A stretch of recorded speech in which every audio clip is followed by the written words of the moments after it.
When this guy wakes up after the regression, he instantly gets a system notification asking him to choose his class. But all that basic shit for losers isn't interesting to our boy. Instead, he gets up and heads to the hunter's market to buy a single ring with all his money. The saleswoman warns him that the ring is cursed and basically useless, but our guy knows it's hidden property. Ryoga puts on the ring, and dark energy immediately floods through him. His mind is transported to another dimension, where a massive constellation instantly attacks him. But no matter how much this god wants to, he simply can't inflict any damage on our guy because he's immune to mental damage. Ryoga easily passes the ring's trial and unlocks the rarest Necromancer class, gaining the power to control the undead. Now he'll finally be able to take revenge on the 7 great families who serve the constellations. In his past life, they banded together to destroy our guy because he had reached the maximum 9-star rank completely on his own, without the constellation's help, and posed a threat to their power. Alone, he didn't stand a chance against them. But right before they finished him off, Ryoga fucked them up and used Kronos' watch to regress back in time. Our boy figures it's a pretty good start, but he isn't thrilled about only having 2 usable skills right now: Raise Undead and Bone Control. Since he's back in the past, his actual hunter rank is reset right to the very beginning. He takes a second to analyze his situation. Sure, he can use his necromancy knowledge thanks to the ring, but that won't let him bypass the strict level and star rank requirements established by the system. Under the standard system rules, a hunter can only reach 7 stars on their own. Reaching the transcendent realm of 9 stars requires something more, which means necromancy alone won't cut it in the future. To truly crush his enemies, our boy absolutely needs a constellation of his own. Later that day, Ryoga arrives at the ancient temple of Kronos. Kronos is a forgotten titan, a fallen patriarch who was locked away after being overthrown by Zeus and the other deities of Olympus. Standing in the ruins, our hero figures out that while this old titan, who is original owner of the pocket watch, is the perfect deity to approach right now. Without hesitating, Ryoga slams the broken watch onto the central tomb. The next moment, the entire scenery shifts. The temple lights up with a strange, otherworldly energy as the massive consciousness of Kronos manifests. Naturally, the fallen patriarch is pissed at our hero's insolence, but Ryoga just greets him politely, genuinely glad to finally make contact. What immediately catches the Titan's eye is the broken watch in Ryoga's hand. Kronos realizes this human is the one who just turned back the wheel of time. If Ryoga managed to regress, it means he was incredibly powerful for a mortal. Narrowing his eyes, the bitter old deity demands to know why Ryoga woke him up. Our boy has already thought this through. He knows exactly who he's dealing with: the father of Zeus, the titan who swallowed his own kids after hearing a prophecy, only to be defeated by Olympus and forgotten by the world. A deity like that is bound to be burning for revenge. So, Ryoga throws down a straight-up business offer. He'll help Kronos get his revenge on Olympus if the titan becomes his guardian constellation. Kronos doesn't take well to a mere mortal bossing him around. His eyes turn blood red with cosmic fury, threatening to crush our hero on the spot. But our boy is completely prepared. He calmly reasons with the constellation, pointing out that in his past life, he became a 9-star hunter completely on his own, without any divine help. Furthermore, Zeus, the arrogant thunderer, and the rest of the Olympian deities are already Ryoga's enemies anyway. Our boy doesn't just plan on destroying Dmitri and the Romanov family, he plans on wiping out all 7 great families. He lays out his opening move. He's going to destroy the Karamanys family, the powerful clan that hosts the constellations of Olympus as their guardian stars. By destroying them, Zeus and his pantheon will lose all their influence on Earth. Hearing this, a dark grin spreads across the Titan's face. Our boy officially has Kronos' full attention. The fallen constellation laughs right in our boy's face, mocking the revenge plot as a petty little goal, though the old Titan readily acknowledges the sheer talent required for a mortal to manipulate the temporal artifact. However, a massive obstacle remains, as the deity points out the fundamental mismatch between the pure divine essence and the dark paths of a necromancer, a path that actively violates natural providence. Instead of backing down, Ryoga counters that while a contract based on temporal dominion is impossible, utilizing the portfolio of the harvest changes the equation entirely. The mechanics of a constellation contract rely heavily on how a hunter's nature aligns with the deity's cosmic attributes. Since the ancient titan commands the scythe and the harvest, he inadvertently shares a symbolic bond with the concept of the Grim Reaper. Both the harvest and the reaper operate within the exact same cycle of death and rebirth, an existence that inherently operates outside the standard laws of providence. Having his own cosmic domain broken down by a mortal sends the deity into a furious rage, causing the ambient pressure in the ruined temple to spike dangerously. Our boy quickly reasons with the raging titan, making it clear that letting pride dictate his actions will only sentence him to remain a forgotten, fading relic, while the rulers of Olympus grow stronger. The alternative offers a mutual alliance to systematically dismantle Zeus, allowing the old constellation to reclaim his former glory. Ryoga recognizes that this gamble represents his absolute last chance. After a tense silence, the ancient deity finally relents, admitting that the desire for vengeance has never left his mind for a single moment. Golden divine energy begins to churn violently throughout the chamber, and Cronus warns our hero that reversing the flow of a constellation's nature to match a mortal will exact a terrible toll. Before Ryoga can fully brace himself, a massive torrent of raw divine power slams directly into him as a final test of endurance. Without waiting for consent, Cronus pours his essence into the vessel, officially designating our boy as his divine proxy, his chosen saint. The sudden influx of holy energy catches our hero completely off guard, triggering a violent clash within his body as the rotting attributes of necromancy collide with the pure radiance of a divine blessing. The conflicting forces threaten to tear his physical form apart, but our boy forces himself to withstand the agony, knowing that surviving the trial is the only way to secure his guardian star. Once the overwhelming pain finally subsides, Ryoga travels back to his hometown in Japan to recover from the strain. It isn't long before Cronus manifests right beside him, though the once massive titan has now condensed into a tiny, chubby, floating soul. The miniature deity stares at the modern cityscape, marveling at how the relentless march of time can be both magnificent and incredibly cruel, before casually asking our dude for his thoughts on the new era. Concurrently, the Global Hunter interface updates to show that the Titan has successfully re-entered the celestial rankings under a new title, the Harvester, the giant who defies heaven. Unfortunately, the grand title provides zero immediate benefits, leaving Ryoga without a single active blessing from his new patron. The lack of support stems from the Titan's status as a forsaken star, meaning that without a modern foundation of active worshippers on Earth, he possesses no ambient faith to convert into usable power. Despite the lack of juice, the mini-Titan seems entirely content just to be free from his prison. Ryoga realizes the burden falls on him to mold his guardian star into the specific concept of a Grim Reaper saint, creating the legendary anecdotes of defying providence that the constellation needs to restore his divine power. At that, Cronus notes that after sleeping for eons, a little restlessness is completely natural, reminding Ryoga that a saint's primary duty is to go out into the world and make his deity's name famous. This assignment puts our boy in a bizarre mechanical dilemma, as the contract has effectively forced a dark necromancer into the role of a holy priest. His status screen confirms the transformation, labeling him as the Saint of the White Knight and granting a 30% boost to holy efficiency. The massive upside to this strange hybrid status is the complete absence of penalties when casting his original dark magic. The system allows him to freely convert holy power into spirit power, granting him the unique ability to equip both priest-type and magic-type skills and gear. Furthermore, he unlocks a specialized holy spell called Life Drain, an ability that siphons the life force of a target and converts it directly into a physical stat enhancement, leaving his holy attribute completely tainted by death. While a typical saint relies exclusively on holy power and a necromancer relies on spirit power, the combination of two completely heterogeneous forces in a single hunter is entirely unprecedented. Our boy can't help but mutter about how absolutely broken it is to wield the peak abilities of both classes simultaneously. The floating mini-deity simply smirks, noting that the synergy was entirely intentional from the moment the contract was forged, since a saint is meant to be the ultimate reflection of their star. Relieved that Cronus actually thought ahead, Ryoga turns his attention toward putting his dual-wielding capabilities to the test, focusing on a dungeon gate that is right on the verge of opening,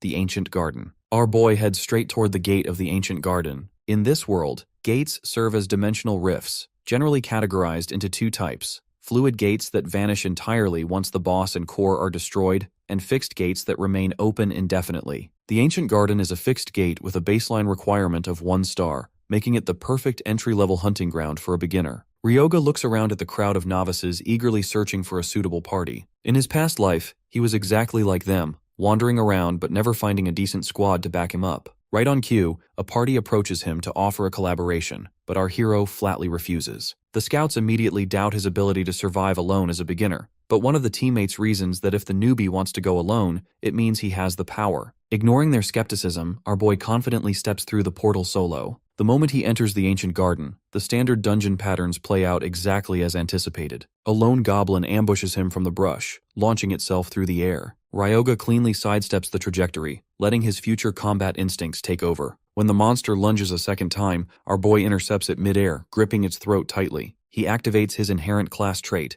converting his spirit power into pure holy power to channel Life Drain. During the channeling process, he notes that manipulating holy power feels almost identical to steering spiritual energy. The moment the absorption completes, Ryoga flings the desiccated corpse to the ground. The goblin's life force merges into his body, bumping his physical stats by a modest 0.5%. Since the system requires 5 full stat points for an early game level up, He calculates that clearing just 25 goblins will net him a clean level, an incredibly efficient ratio for a novice hunter. Floating nearby, the mini Cronus boasts loudly, demanding that our hero praise his divine greatness for granting such a broken buff. With one corpse secured, our boy wastes no time preparing his next move. He casts Raise Undead on the fallen monster, reanimating it instantly. Thanks to his advanced class compatibility, the zombie's degree of completion is remarkably high, causing its base stats to scale up by an impressive 97.2%. Ryoga realizes that this single puppet is going to make harvesting the rest of the ancient garden a total breeze. A moment later, the rustling bushes signal the arrival of a whole pack of goblins rushing his position. It's the perfect opportunity to field test his new asset.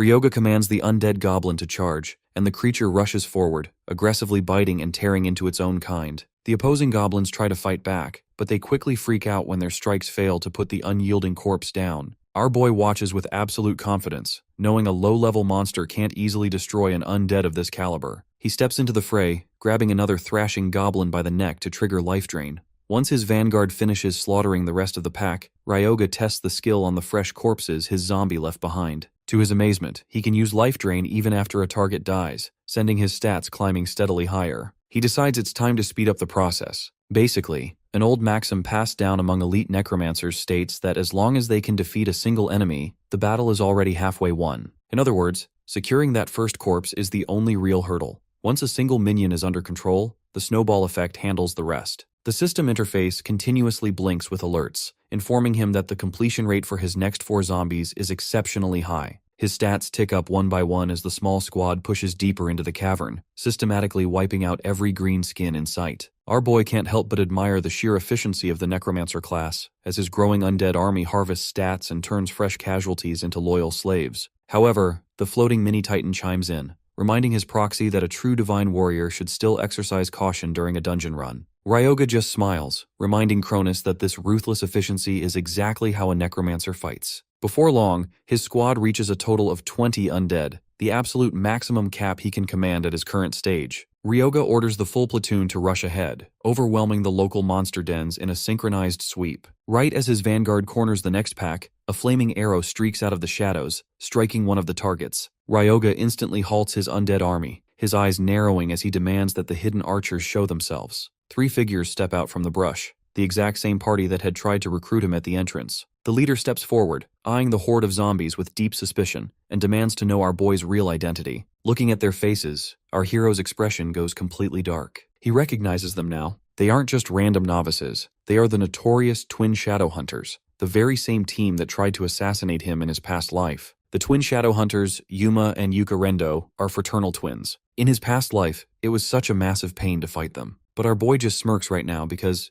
honestly, they don't look strong at all. It makes sense, considering they're only 1-star hunters at this stage in this timeline. Back then, they were a duo, not a trio like this current squad. The mini-titan Cronus chimes in, whispering that it's better to just kill his future enemies ahead of time. But our boy isn't sweating it. Since these guys haven't been tasked with his assassination yet, they don't actually hold any hostility toward him. Right then, the team leader asks Ryoga about the zombies he's controlling, since the Necromancer class isn't widely known yet. Ryoga just plays it cool, claiming they're his unique summons. Meanwhile, our boy's brain is working. He needs someone to carry his baggage and loot, and since most people become hunters just for the cash anyway, he decides to offer them a deal to become his partners. He needs someone to handle the mana stones, so he offers them an 8.2 split. Since Ryoga will be doing 100% of the heavy lifting and monster slaying, the Twin Shadows can just sit back and earn easy money. The trio just stares at him, completely stunned. After a second, they huddle up a little further away to talk it over. The sister Yuka warns the leader not to trust our guy, pointing out that nobody has ever heard of someone summoning zombies. Ryoga is honestly getting bored because their little discussion is taking forever. Finally, they walk back over. The leader wants to push for a 5.5 half-and-half split, arguing that even with that, each member of their 3-man team will only walk away with about 1.7. Our boy shuts that down real quick, finalizing the deal at a strict 7.3 ratio. Take it or leave it. The leader Yuma takes a look at the zombie army, sighs, and finally agrees. The third team member, Haibara, looks incredibly uneasy about the deal, but Yuma quickly reassures him. He whispers that if Ryoga actually wanted them dead, their corpses would already be rolling on the floor. Yuma calmly analyzes the situation, noting that our boy entered the gate without a shred of standard hunter equipment, a level of confidence that screams he's secretly a massive big shot. Yuma figures following him is a surefire way to make some serious cash. Cut to a few hours later, and the twins along with Haibara are absolutely exhausted from the brutal labor of harvesting mana stones. Yuma stands next to a small mountain of glittering monster cores. While he expected a decent haul, the sheer volume of loot is completely beyond his imagination. Meanwhile, our boy is busy draining the life force out of another batch of goblins, casually instructing the team to keep stripping the stones from the fresh casualties. Yuma requests a short break. Ryoga is so absorbed in micromanaging his vanguard that he doesn't answer right away. After a beat, he happily grants the break, telling them there's no need to rush. The trio just looks at him with mild annoyance, silently questioning if this guy is even human. With the area temporarily cleared of active threats, Ryoga checks his character sheet. His total stats have surged by 21.2% over the course of just 3 hours, making his current power output equal to a level 4 hunter. He is genuinely impressed by the broken efficiency of life drain. Having effectively smashed his early game leveling goals, his mind shifts toward taking down the boss monster. Right on cue,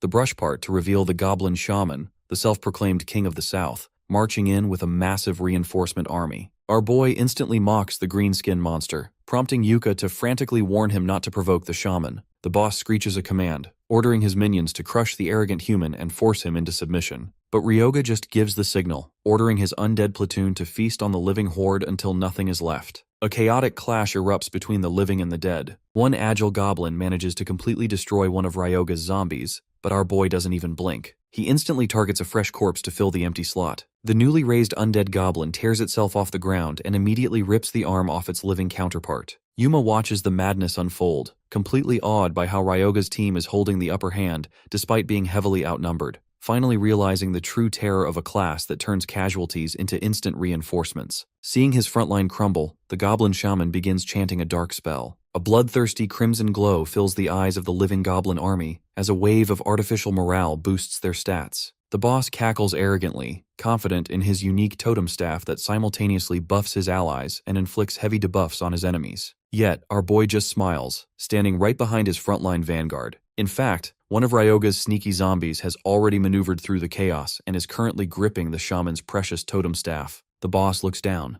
completely baffled that a human-controlled summon dares to touch his sacred artifact. To taunt him further, Ryoga commands his minion to twist the shaft. The staff pins into the dirt, and our boy's zombies systematically hammer into the goblin ranks, fracturing their formation. Frustrated and desperate, the shaman immediately activates his ultimate trump card, the Madness Incantation. Instantly, the remaining goblins go completely berserk, their strength and agility skyrocketing by a massive 50%. The sudden power spike catches the vanguard off guard. The frenzied monsters begin tearing through the summons, rapidly reducing Ryoga's front line until he has only 8 active undead left. Looking at the mounting mess, Ryoga calmly isolates the source of the problem. The boss's power relies entirely on that staff. The shaman, letting the temporary victory go to his head, stupidly mocks our boy, bragging that the totem is forged from sacred bone and infused with the eternal grudges of the goblin race. That specific piece of lore is exactly the oversight Ryoga needs. Our boy's face twists into a dark smirk as he activates bone control. With a sharp jerk of his hand, the bone staff rips itself clean out of the shaman's grip,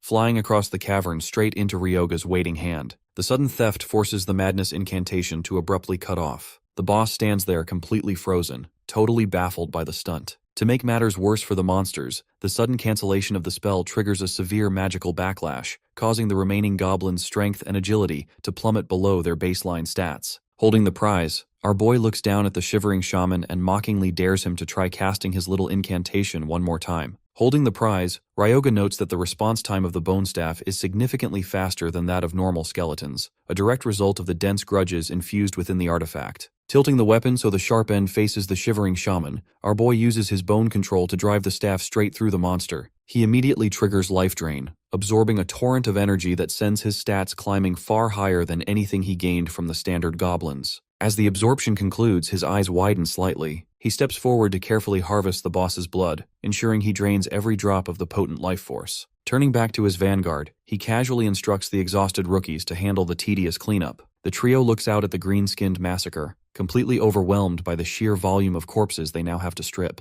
A short while later, the 4 of them step through the gate of the ancient garden. The 3 teammates look absolutely dead on their feet, completely drained of energy. As they drag their massive haul into the staging area, onlookers begin to murmur in disbelief, wondering how a mere 4-man squad managed to harvest such a massive mountain of monster stones. Ryoga turns to his team and asks if they should just sell the loot directly to the market shops in Natsuhabara. Yuma suggests transporting the haul themselves to secure a much better market price, asking our boy if he trusts them enough to handle the transaction. Ryoga playfully scoffs, pointing out that they only met today, so trust is a bit of a stretch, but he quickly laughs it off as a joke and gives them the green light to handle the sale. Yuma estimates the total haul will bring in a clean 6 million credits. Before they split up, our boy takes out the shaman's bone staff to inspect it. Yuma speaks up, warning him that the weapon is practically useless for standard hunters due to its contradictory class requirements. The system restricts the staff to priest classes to boost holy spells, yet its innate enchantments amplify spiritual power, an attribute that priests naturally cannot wield. It is the absolute perfect weapon for our boy, who uniquely commands both. Ryoga decides to keep the artifact, telling Yuma to just deduct the cost from his share of the profits. However, the twins and Haibara flatly refuse to take his money, arguing that they only secured this massive payday because of his overwhelming carry in the first place. The entire team quickly nods in agreement with their leader. Our boy finds himself genuinely liking their squad dynamic, looking forward to working further with these particular rookies. The next day, the cooperative hunt continues. However, it isn't long before the rookies are completely wiped out from the brutal labor of hauling stones. They openly complain about their bags being completely full and suggest calling it a day. Ryoga casually gives them permission to head back to the city, while he takes a detour to continue hunting solo. Floating nearby, the mini-titan notices the intentional move, realization dawning on him that our boy orchestrated the split on purpose. For his next goal, Ryoga absolutely cannot afford any witnesses. Our hero heads directly toward the northern wetlands of the ancient garden, a high-level zone dominated by massive, predatory frogmen. He commands his undead goblin squad to launch an assault, but the amphibious monsters quickly gain the upper hand. Ryoga anticipated the struggle, knowing these creatures possess significantly higher baseline stats than the goblins. As his zombie vanguard gets picked apart one by one, he uses bone control to hurl the stolen staff directly at a nearby frogman. However, the monster's thick, oily hide acts as natural armor, drastically dampening the physical piercing damage. The frogman lets out a smug smirk, which thoroughly irritates our boy. In response, Ryoga drives the staff deeper into the creature's flesh, infusing the strike with raw spiritual power to force a massive piercing critical. Using the staff as his primary offensive weapon, he begins systematically hunting down the amphibians one by one. The heavy toll of maintaining his remaining undead while simultaneously controlling the floating weapon burns through his reserves, dropping 35% his spiritual power. Wasting no time, he casts his reanimation spell on the fallen frogmen, a process that drains his remaining spiritual energy down to 20%. Despite the heavy sweat pouring down his face, our boy remains completely confident he can handle the strain as his newly raised amphibious vanguard begins slaughtering their own kin. By the time he finishes the job, his rapid hunting method pushes his level all the way up to 16. Our boy feels the steady return of his peak strength, silently challenging his future executioners to wait for him, promising to cut them down much sooner than they think. A short while later, he moves to a secluded cavern, carrying a harvested frogman heart. Cronus hovers closer, demanding to know the grand strategy, but Ryoga tells the mini-titan to pipe down so he can maintain absolute concentration. His plan involves dropping the collected goblin shaman blood directly onto the core of the frogman heart. By combining the essences of the dungeon's rival factions, he triggers a hidden environmental trigger, a secret anomaly of the ancient garden that absolutely no one detected in his past life. Instantly, the cavern system warps, transporting him directly into the ancient proving ground. Our boy looks around the legendary trial zone, an area he never managed to unlock during his first run. Right on cue, a massive set of armored feet tears through the dimensional rift. A system alert flashes, informing him that the proving ground enforces a strict solo player limit. The trial demands that the challenger prove both their cosmic potential and raw courage. The smoke clears to reveal the full, terrifying silhouette of his opponent, a massive, high-tier Dragonian warrior. A countdown timer appears in his vision, giving him a strict 10-minute limit. To clear the trial and claim the ultimate reward, our boy simply has to survive the onslaught until the clock runs out. The ancient proving ground is actually a specialized layout designed by the constellations to scout out elite human hunters, serving as a direct pipeline to the prestigious Dragon Legion. The specialized combatants stationed within this dimension exist solely to test incoming challengers. When the system notification flashes the objective to survive the gauntlet for 10 minutes, Cronus immediately scoffs, taunting our boy that he won't even last 10 seconds. The mini-titan even cracks a joke about having to look for a brand new saint to replace him, which thoroughly irritates our hero. Ryoga ignores the chatter and analyzes the mechanics of the trial, realizing that while the Dragonian's raw power is systematically scaled down to match a 1-star entry rank, the upcoming clash will be anything but easy. The scaled warrior charges forward, but our boy halts the advance by casually gesturing for him to wait. Turning his back on the enemy, Ryoga focuses entirely on his undead vanguard to initiate a rapid modification, jokingly noting that even iconic villains have the decency to wait for a protagonist to complete their transformation sequence. He channels cadaverous poison plague blood directly into his summons. The flesh of the undead bubbles and warps, instantly transforming the standard vanguard into toxic plague zombies. Even the old titan is visibly impressed by the seamless mid-combat upgrade, prompting Ryoga to smugly remind Cronus that he didn't hold the title of a master necromancer in his past life for nothing. Turning back to his opponent, our boy gestures that the match can officially begin. The Dragonian grits his teeth in frustration and lunges, razor-sharp claws aimed directly at our hero. Before the strike can land, the entire platoon of plague zombies dogpiles the warrior, attempting to tear into his scales. The monster cleanly punches one of the ghouls away, but a highly corrosive level 12 acid instantly sticks to his claw. Ryoga had deliberately sacrificed the physical strength stats of his frogman, which had already doubled upon reanimation, and converted that entire mass into pure, concentrated toxicity. As the venom seeps into the warrior's system, his agility and strength stats begin to plummet. With a roar of raw willpower, the Dragonian uses a massive burst of internal energy to blast the clinging zombies away, locking his sights right back onto our hero. Ryoga stands his ground, inwardly admiring the monster's durability for surviving a lethal dose of his custom plague. For his next move, he raises the Staff of Grudges, infusing it with a heavy surge of spiritual power to maximize its defensive threshold. The Dragonian smashes directly into the barrier with enough brute force to shatter the shield completely. But that structural collapse is exactly the opening our boy was waiting for. Utilizing bone control, Ryoga launches the staff forward, driving the sharp bone fragments straight through the warrior's hand. With the boss effectively pinned, the zombie horde swarms right back over him, aggressively biting and tearing at the weakened target. The resilient warrior fights back desperately, completely crushing another undead frogman in his grip, but our hero can see that the opponent has finally hit his absolute limit. With a heavy thud, the Dragonian collapses to the cavern floor. Ryoga recalls his bone staff, seamlessly converts his active spiritual power into pure holy power, and unleashes Life Drain to harvest the fallen boss. A grand system alert confirms his successful clearance of the ancient proving ground, leaving Cronus thoroughly stunned that a mortal managed to solo a member of the dragon kin at this level. Our boy ignores the floating soul to inspect his official clear reward, the Crest of Endurance. This rare passive buff functions by delaying 40% of all incoming damage, while simultaneously boosting his mana realignment speed by 20%. While the reward is undeniably top tier, a true necromancer knows the real prize is the pristine corpse of a high-grade Dragonian warrior. Ryoga immediately forms a blueprint to turn the carcass into a specialized summon that will completely transcend its original living form. To execute a high-level reanimation of this caliber, however, he requires a specialized set of advanced alchemical tools. Fragments of his memory guide him to a brilliant but eccentric alchemist from his previous timeline who ran a research lab. Calculating that the man must have already established his lab in this current era, our boy travels directly to Kishu Prefecture. The storefront stands in the exact same rundown condition Ryoga remembers from his past life. Right on cue, a loud magical explosion rocks the interior, sending a thick plume of smoke through the doorways, a chaotic confirmation that the alchemist hasn't changed a bit. Coughing violently, the eccentric alchemist finally stumbles out into the fresh air. This disheveled man is none other than Renya Shinya, the future legendary pioneer who will eventually discover the formula for the world's most famous, mass-produced mid-tier potion. Ryoga steps forward to introduce himself, casually asking to borrow the facility's high-grade alchemy tools. The bespectacled shopkeeper frowns, thoroughly unamused by a random rookie treating his private research lab like a rental shop. Our boy quickly sweetens the deal, confidently stating that the arrangement will be mutually beneficial since he can help Renya stabilize his current failed potion project. Renya freezes in absolute shock, completely baffled as to how a total stranger could possibly know about his highly confidential, volatile research.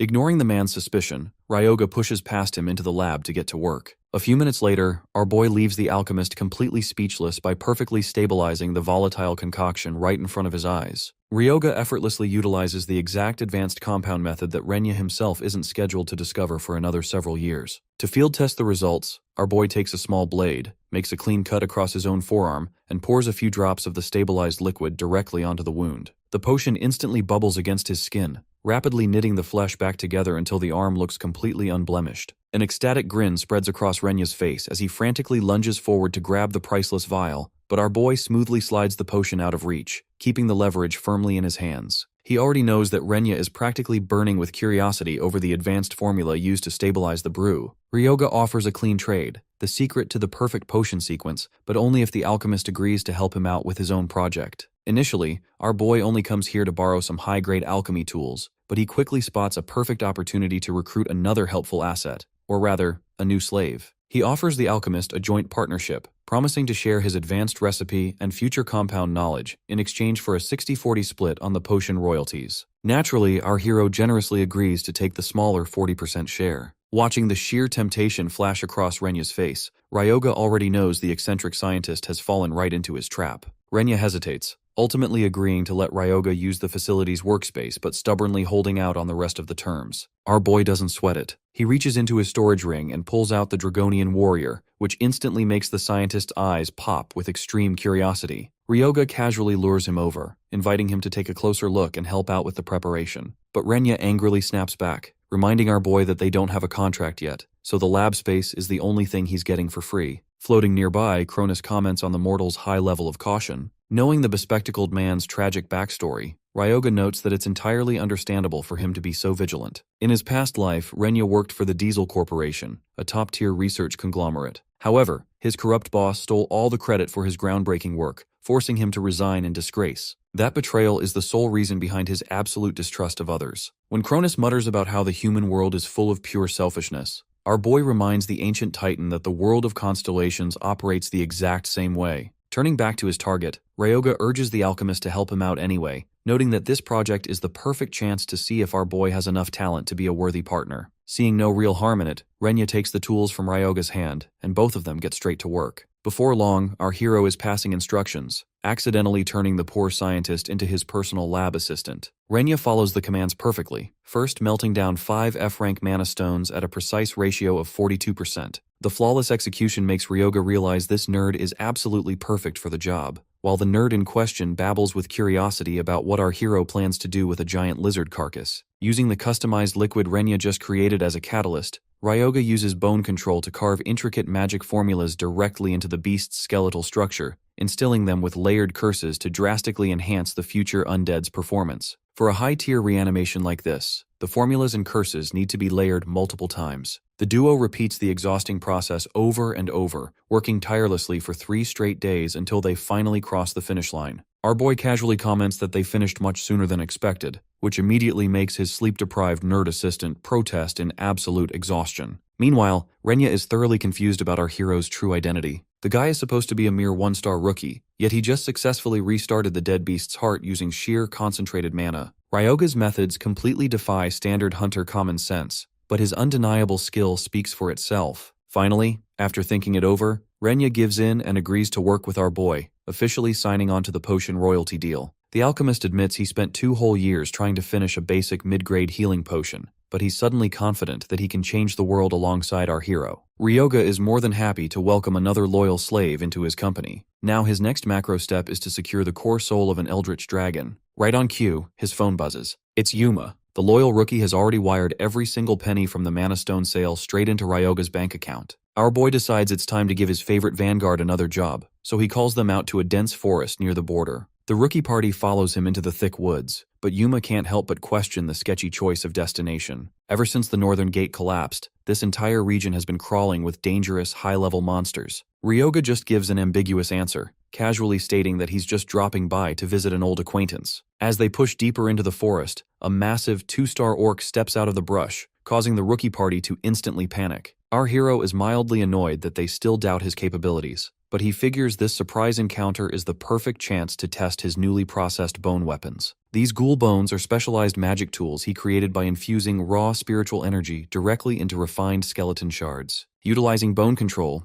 Ryoga shoots a sharp bone shard through the air like a bullet. The orc reacts quickly, deflecting the projectile with its heavy spear. However, the monster mistakenly assumes the attack is over. Since Ryoga can telekinetically steer the shard from a distance, he snaps his fingers, twisting the bone midair so it drives straight into the orc's shoulder. Ryoga was actually aiming directly for the heart, but the monster's thick, calloused hide forces the projectile to miss the vital spot. Enraged, the orc tears the bone out of its shoulder, flings it aside, and charges straight toward our boy to force close-quarters combat. Yuma leaps forward at the absolute last second, raising his shield to block the incoming swing. With the monster temporarily stationary, our boy launches 3 bone shards simultaneously instead of just 1. The projectiles easily pierce the orc's vital points, killing it instantly. Yuma stands there completely taken aback, awed that a rookie just casually dismantled a 2-star monster. Ryoga quickly snaps him out of his daze, letting him know that the real work is only beginning. Yuma blinks, remembering our boy's earlier comment, and asks who exactly they are supposed to be meeting out here. Casting his reanimation spell to raise the dead orc into a zombie puppet, Ryoga looks toward the dark valley and casually answers that the acquaintance he wants to meet lives right inside the local orc settlement.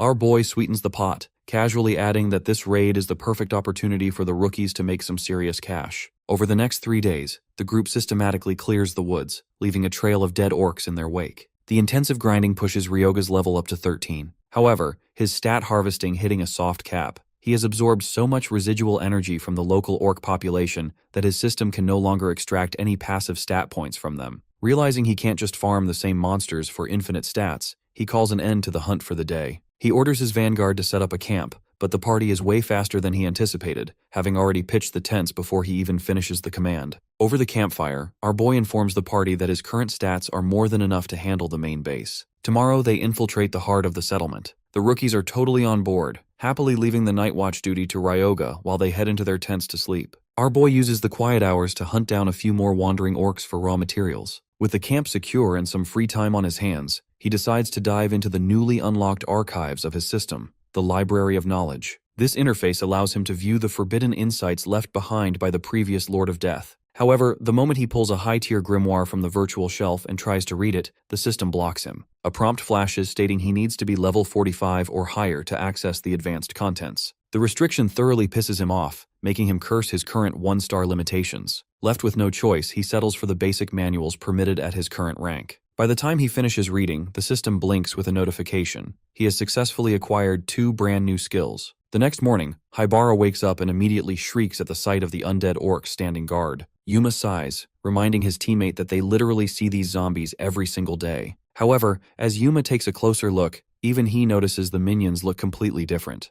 They are noticeably larger and sturdier than before. Ryoga confirms the observation with a smirk, explaining that he modified the puppets overnight, evolving them into a 2-star armored zombie variant. The upgrade grants them superhuman physical strength and wraps their bodies in bone plating to drastically maximize their endurance. Our boy achieved this by combining the 2 skills he acquired during his late-night reading session. The first is bone armor, which allows him to compress skeletal matter into protective plating. The second is flesh writhing, a gruesome utility skill that lets him manipulate detached tissue and graft it directly onto a corpse. With his vanguard fully upgraded, it's time for the squad to head straight into the orc settlement. By dusk, the group reaches the perimeter of the tribal village. The lookouts spot them instantly, howling out a frantic alarm to warn the rest of the clan about the human intruders. Before the guards can organize a defense, Ryoga utilizes bone control, launching sharp skeletal spikes through the air to cleanly silence the scouts. The inner settlement erupts into chaos as orc archers rush to the barricades, letting loose a massive volley of arrows right toward the party. The rookies react instantly. Yuma steps to the front, raising his shield to deflect the incoming projectiles and keep the squad completely covered. From behind the barrier, Yuka notches a flaming arrow, firing a precise shot that ignites a cluster of archers. The clean coordination even makes the floating mini-Cronus nod in approval, admitting that the rookie squad is proving to be genuinely useful. Ryoga just assures the tiny deity that under his guidance, these guys are going to grow much stronger. With the backline suppressed, our boy orders his armored zombies to charge the front line. The leading puppet slams into the defenders, delivering a devastating punch that shatters its living kinsman's jaw. Watching the sheer destructive force of the impact, Ryoga is highly satisfied to see that his midnight crafting session is paying off. The living orcs are absolutely terrified to see their dead brothers moving like tanks, but our boy keeps the pressure mounting, sending the rest of his platoon into the fray.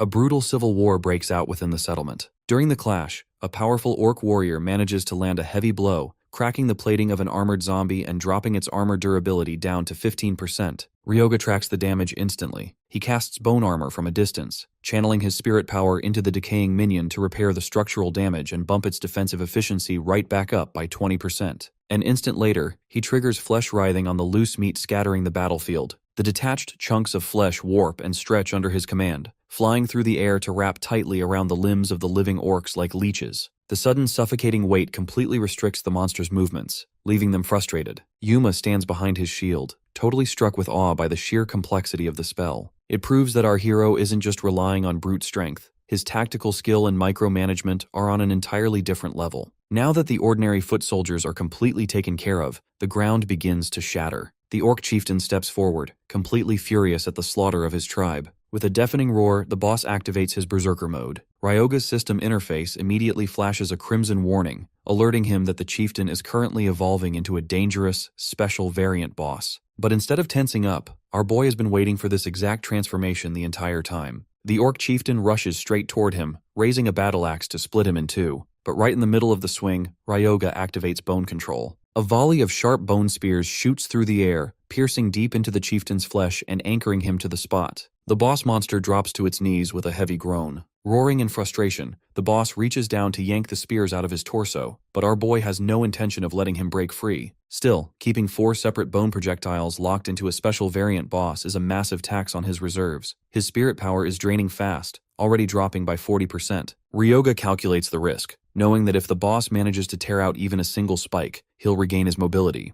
The only clean option is to pierce the heart in one definitive shot. Pumping a massive surge of spirit power into the skill, his reserves plummet by 68% as he forces the embedded bones to drive even deeper into the chieftain's chest cavity. The extra force does the trick. With one final shuddering gasp, the massive orc collapses face first into the dirt. Huffing from the sudden exhaustion, Ryoga immediately steps up to the carcass and unleashes Life Drain. The rushing torrent of the chieftain's special variant life force floods his system, successfully replenishing his spent spirit power while giving his baseline stats another massive boost. Seeing their terrifying leader dismantled so effortlessly, the remaining orc soldiers completely lose their morale. The remaining minions turn on their heels, desperate to escape the settlement. But our boy just activates his reanimation skills, watching the fleeing crowd with a dark smirk. He has absolutely zero intention of letting a single one of them leave this valley alive. Utilizing flesh writhing, Ryoga manipulates the raw tissue of his fallen summons, launching the detached meat across the field to stick tightly onto the fleeing orcs. The sudden suffocating weight completely locks down their movements, causing them to trip and fall helplessly to the ground.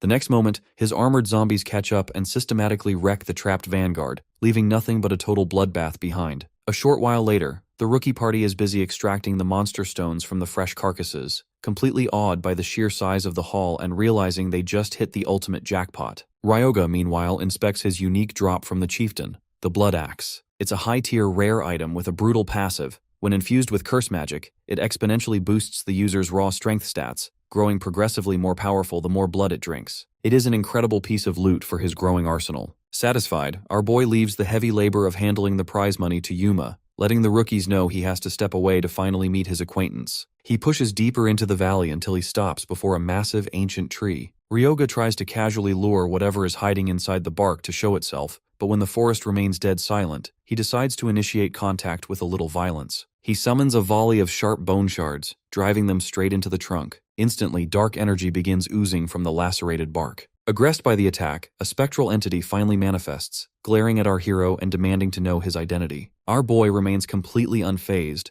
calmly addressing the ghost by his legendary title, the Magic Hunter, Kashiwagi Saraku. The Phantom freezes, completely taken aback as to how a modern kid could possibly know his true name. Our boy casually claims he read all about him in the history books, noting that Kashiwagi was the iconic hero who single-handedly held the perimeter line against the Northern Monster Wave 35 years ago. In reality, Ryoga knows him personally because, in his previous timeline, he reanimated this exact hero's corpse and fought alongside him for years. He even feeds the ghost a small lie, adding that a grand memorial currently stands in Tokyo to honor his sacrifice, ensuring Japan never forgets the hero who kept the country from falling during the early days of the calamity. The flattery works, bringing a deeply satisfied smile to the ghost's face as he realizes his death wasn't for nothing. The spirit softens, asking his actual purpose for tracking him down. Instead of giving a direct answer, Ryoga asks a question of his own, bringing up a prominent name from the local hunter hierarchy, Hakugo Naruhito, the current sub-guild master of the powerful Aragiri Guild. The ghost's eyes instantly flare with raw cosmic fury. The name drags him right back to his final moments alive, when he and his platoon were desperately fighting off hordes of monsters to save trapped civilians. Back then, Kashiwagi was screaming into his radio for urgent backup, begging the Aragiri sub-guild master to send reinforcements to the southern farming district before his squad got completely overrun. But Hakugo flatly refused to provide support, claiming no backup was available. Kashiwagi slowly realized the horrific truth.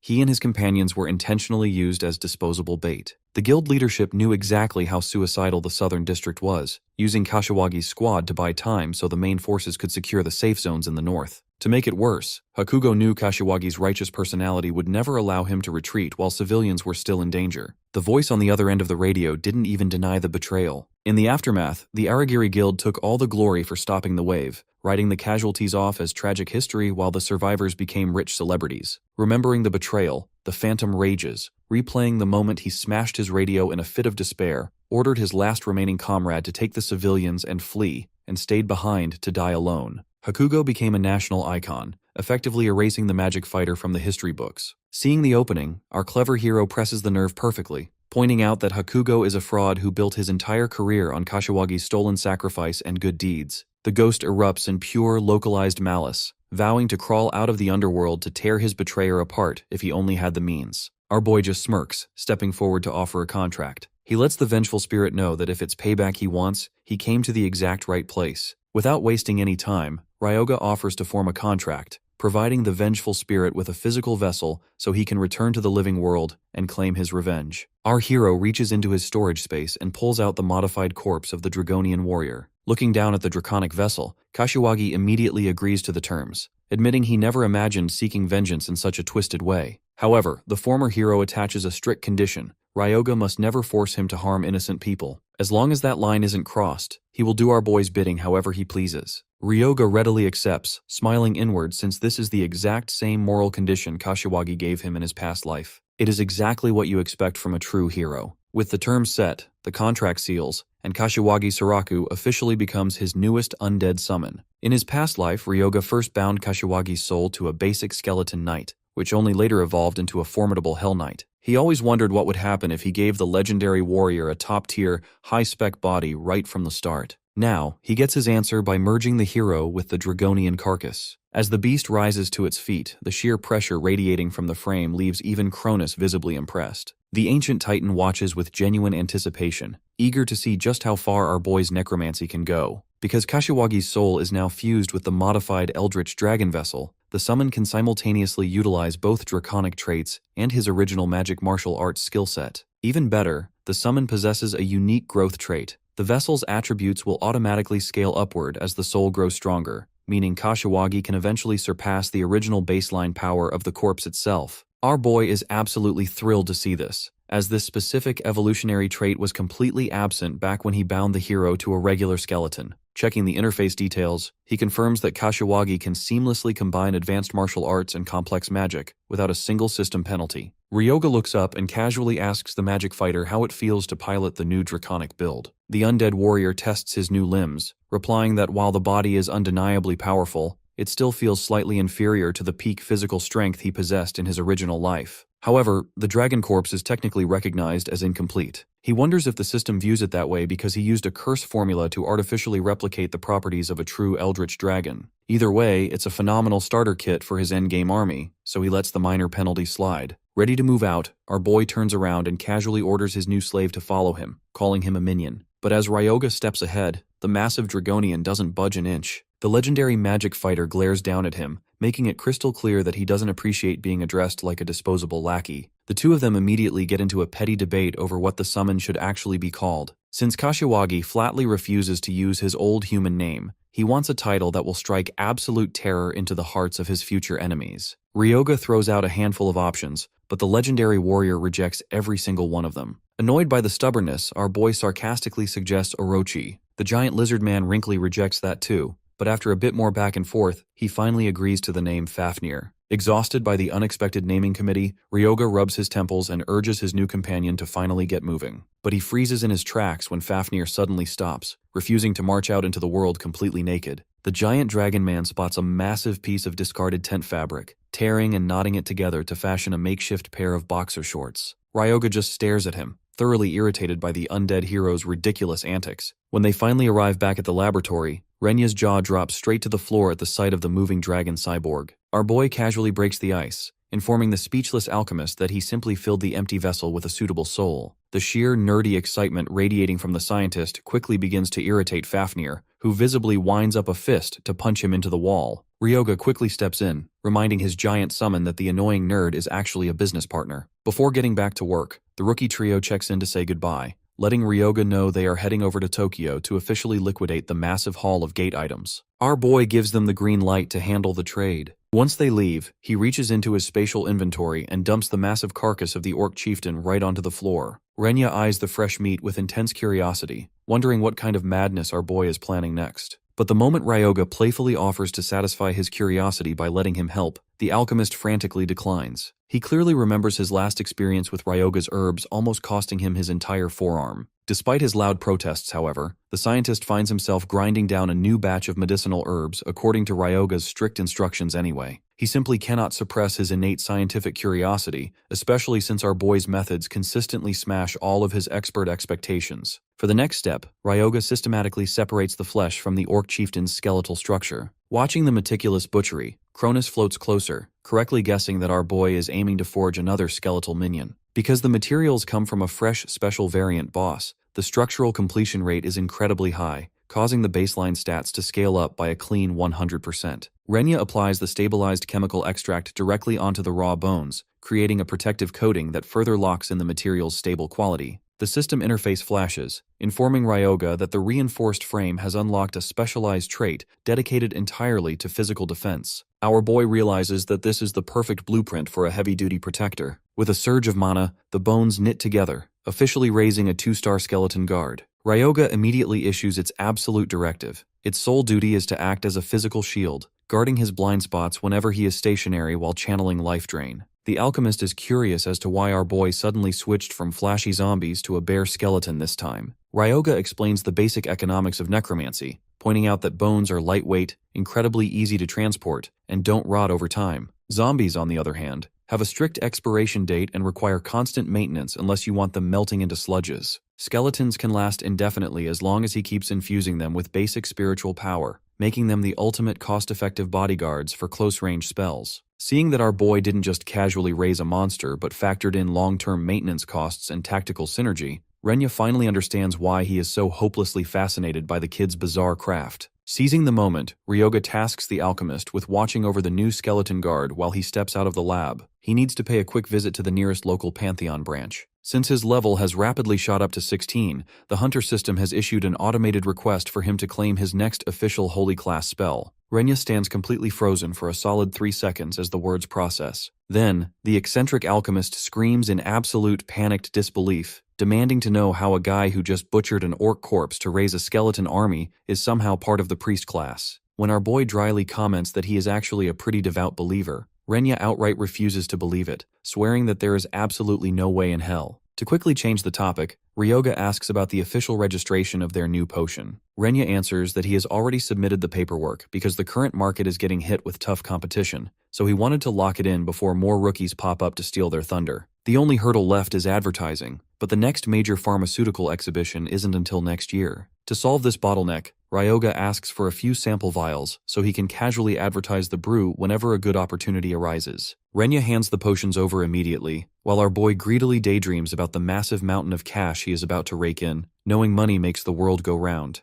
Looking at the purely evil expression washing over his face, Renya silently questions yet again whether this guy is actually a priest. With the sample secured, Ryoga heads straight over to the local Pantheon. The Pantheon structures suddenly appeared right after the Great Cataclysm, serving as sacred hubs where hunters gather to receive divine spells and blessings directly from their guardian constellations. As he steps inside, our boy glances at the merchants selling various objects meant for divine offerings. The ancient titan Cronus chimes in from his shoulder, commenting that he doesn't sense even a single shred of actual divine presence from any of those so-called relics. Ryoga agrees, wondering why humans even bother leaving these useless, overpriced trinkets on the ground. Brushing past the shops, he approaches the main staircase, which stretches upwards so high that the end isn't even visible. Our boy instantly complains about the complete lack of an elevator or an escalator, struggling to comprehend why the system forces hunters to put so much physical effort into meeting the constellations. He figures it is probably just a cheap psychological trick to force them to show their devotion, a harsh excuse that even Cronus finds a bit ridiculous. Thoroughly exhausted and only halfway up the climb, Ryoga jokes to his patron that he better not get struck by a stray bolt of lightning just for complaining. He inwardly promises to break this entire place to pieces if he doesn't get a top-tier reward after all this brutal stair climbing. Pushing through the fatigue, he finally reaches the absolute peak of the tower. The moment he steps onto the altar, his system interface violently blinks as a barrage of notifications from the watching deities floods his vision. The wealthy constellations openly express their disgust at his dark aura. The constellations who veil death eye him with deep suspicion, and the ancient lore masters of Abydos explicitly express their displeasure. Cronus finds the hostile reception absolutely hilarious, prompting our boy to snap at the floating soul to shut up for a second. Ignoring the banter, Cronus drops the miniature act and briefly returns to his true, cosmic form, because it is finally his turn to command the altar. Without wasting a single moment, the old titan officially registers his divine presence into the modern pantheon system under his new title, the Giant Who Defies Heaven. Thanks to the official registration, Ryoga instantly receives a massive system update, unlocking 2 specialized holy spells, Unholy Blessing and Wedge of Retribution. Unholy Blessing functions by hyper-strengthening yin energy to massively boost a target's physical attributes, while Wedge of Retribution acts as a deadly counter mechanism. To activate it, our boy simply needs to take a direct hit from an opponent, which instantly reflects a mirrored portion of that exact damage right back at the attacker. Cronus looks down smugly, demanding to know our boy's opinion on his new holy arsenal. Ryoga expresses his genuine satisfaction, which brings a massive, arrogant laugh to the ancient titan's face. But the very next moment, the system interface drops a cold dose of reality, reminding them that Cronus is currently a completely broken deity who has been exiled from the core divine circle. The prompt informs them that the star needs to acquire massive amounts of achievements and mortal praise in order to truly shine in the global pantheon again. Furthermore, because his current starlight is far too weak to attract standard followers, our boy needs to aggressively raise his patron's divinity stats from scratch. Ryoga instantly turns the tables and taunts the giant, leaving the titan to grumble bitterly about the unfair system mechanics. Regardless of the divine politics, the main goal is accomplished.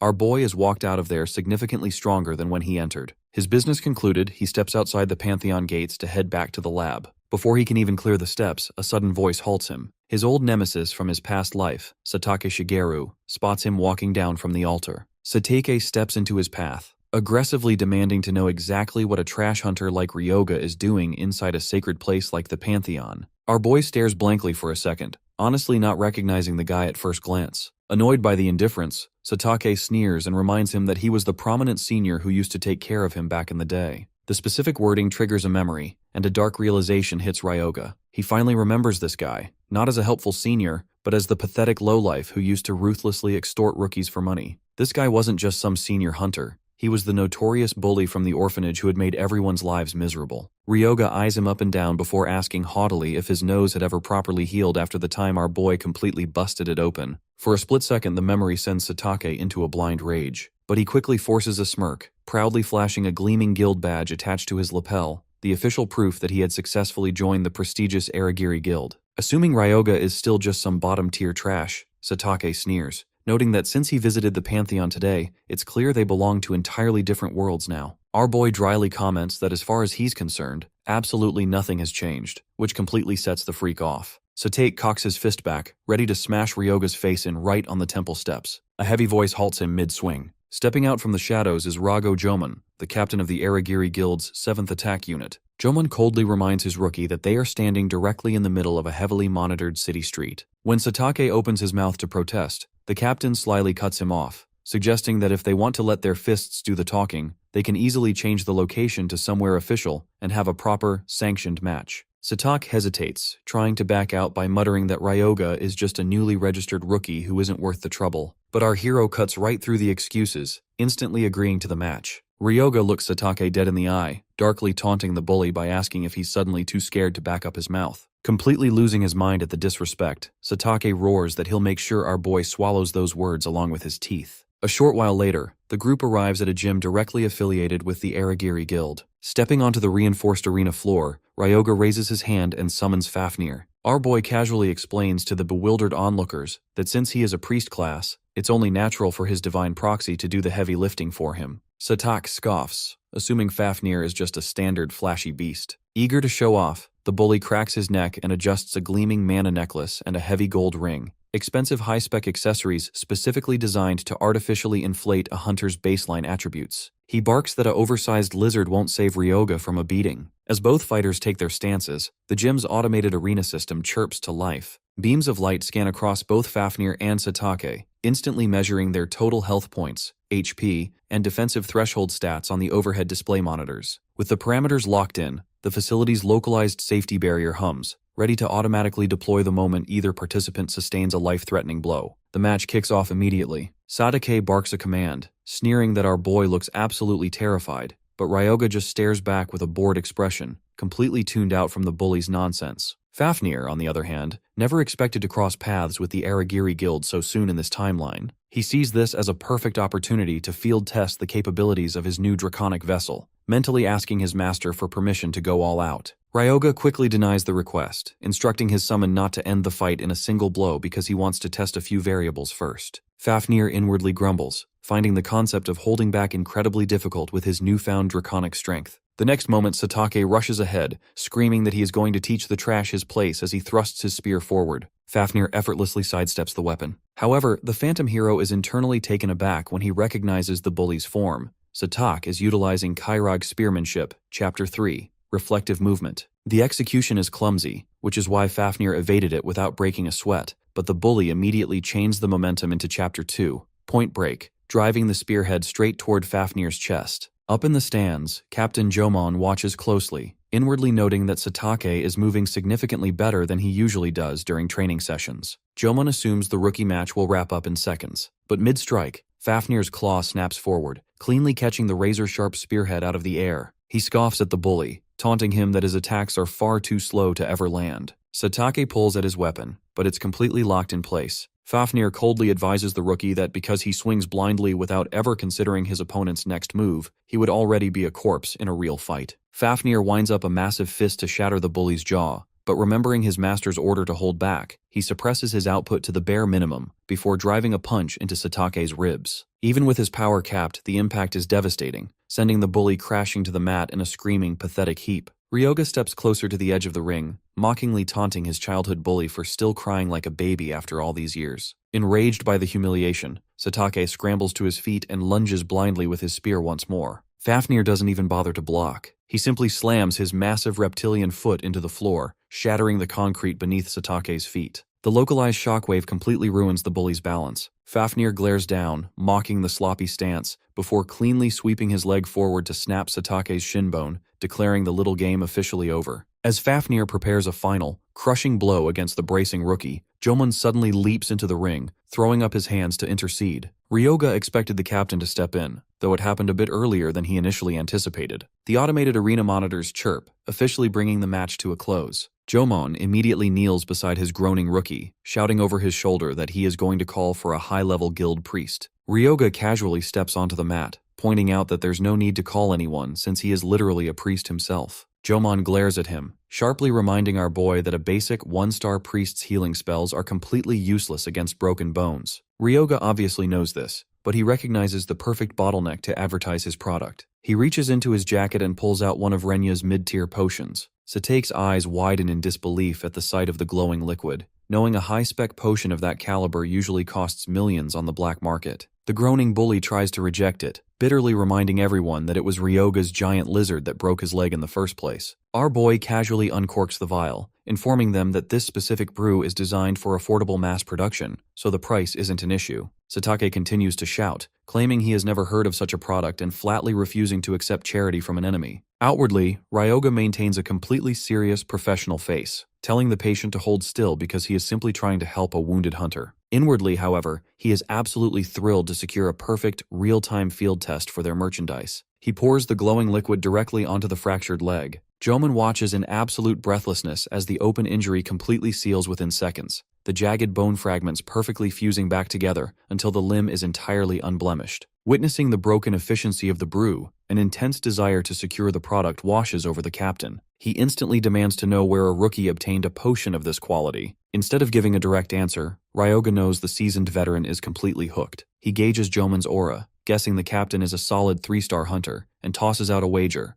If Jomon wants the source of the potion, he has to duel our boy right here, right now. Jomon lets out a cold laugh, noting that the kid is incredibly arrogant for someone who just won a rookie match. He haughtily adds that he is going to make Ryoga talk regardless, but our hero proudly retorts that the last match was far too short, promising to go completely all out this time around. The second match commences in the exact same fashion. Jomon instantly vanishes from his starting position, rushing ahead utilizing Zephyr swordsmanship, 5th style. He unleashes a relentless, blindingly fast barrage of strikes directly against Fafnir. Jomon is a seasoned veteran. While he was genuinely impressed by Fafnir's reactions against a low-tier rookie like Satake, he knows a massive, heavily armored draconic frame naturally has a structural limit when it comes to speed. The continuous pinpoint impacts begin to take their toll, steadily chipping away at Fafnir's active defense efficiency. As Jomon leaps high into the air to prepare a heavy descending strike, Ryoga watches the flow of combat with absolute focus. A high-tier Dragonian vessel combined with Kashiwagi's heavy infighter martial arts physique is currently a terrible matchup against a high-speed, agile fighter like Jomon. That is the exact reason our boy baited the captain into a duel. He wanted Fafnir to hit a wall so the phantom hero could personally realize the limitations of his new body and adapt to opponents he can't simply overpower with brute strength. Just as Ryoga expected, Fafnir's eyes burn with fierce determination, choosing to use the veteran's oppressive pressure to force his massive new build into perfect synchronization. Our hero is highly satisfied by his summon's unyielding spirit. Deciding he has watched from the sidelines long enough, Ryoga raises his hand and activates Unholy Blessing on Fafnir, flooding the draconic vessel with a massive surge of dark yin energy that sends the summon's baseline attributes skyrocketing into overdrive. With the system confirmation flashing, Fafnir's baseline stats instantly shoot up by a clean 20%. Looking at his display screen, Ryoga can barely believe that a basic holy spell can make his summon this insanely strong. But he isn't done yet. Flipping the inverse mechanics of Unholy Blessing, he applies the spell as a localized debuff directly onto Jomon, forcing the veteran's attributes to plummet by 10%. Jomon feels the sudden suffocating weight crushing his lungs. Realizing this rookie priest can seamlessly buff allies and debuff enemies at the exact same time, the captain seriously begins to question if our boy is actually a 1-star hunter. Sensing the massive power spike, Cronus immediately chimes in to fish for compliments, demanding to know our boy's opinion on his divine magic. Ryoga just taunts him right back, muttering that it isn't too bad for a low-tier constellation. The ancient titan opens his mouth to argue, but our boy completely ignores him to focus entirely on the match. It's time to layer his next holy spell, Wedge of Retribution. Ryoga casts the counter mechanism directly onto Fafnir and urges his undead warrior to go wild. Fafnir grins, more than happy to finally receive the green light. The high-speed clash resumes, but the momentum shifts entirely. Every single time Jomon's sword connects with Fafnir's draconic scales, the phantom counter damage triggers, reflecting a portion of the impact right back into the captain's own body. Jomon grits his teeth, utilizing his years of hard-earned guild experience to fight right through the debuff, but he is completely baffled as to how a 1-star summon is currently overpowering a seasoned 3-star veteran. On the other side of the exchange, Fafnir is successfully dealing heavy retribution damage, but his active defense rate is still steadily dropping from tanking the continuous attacks.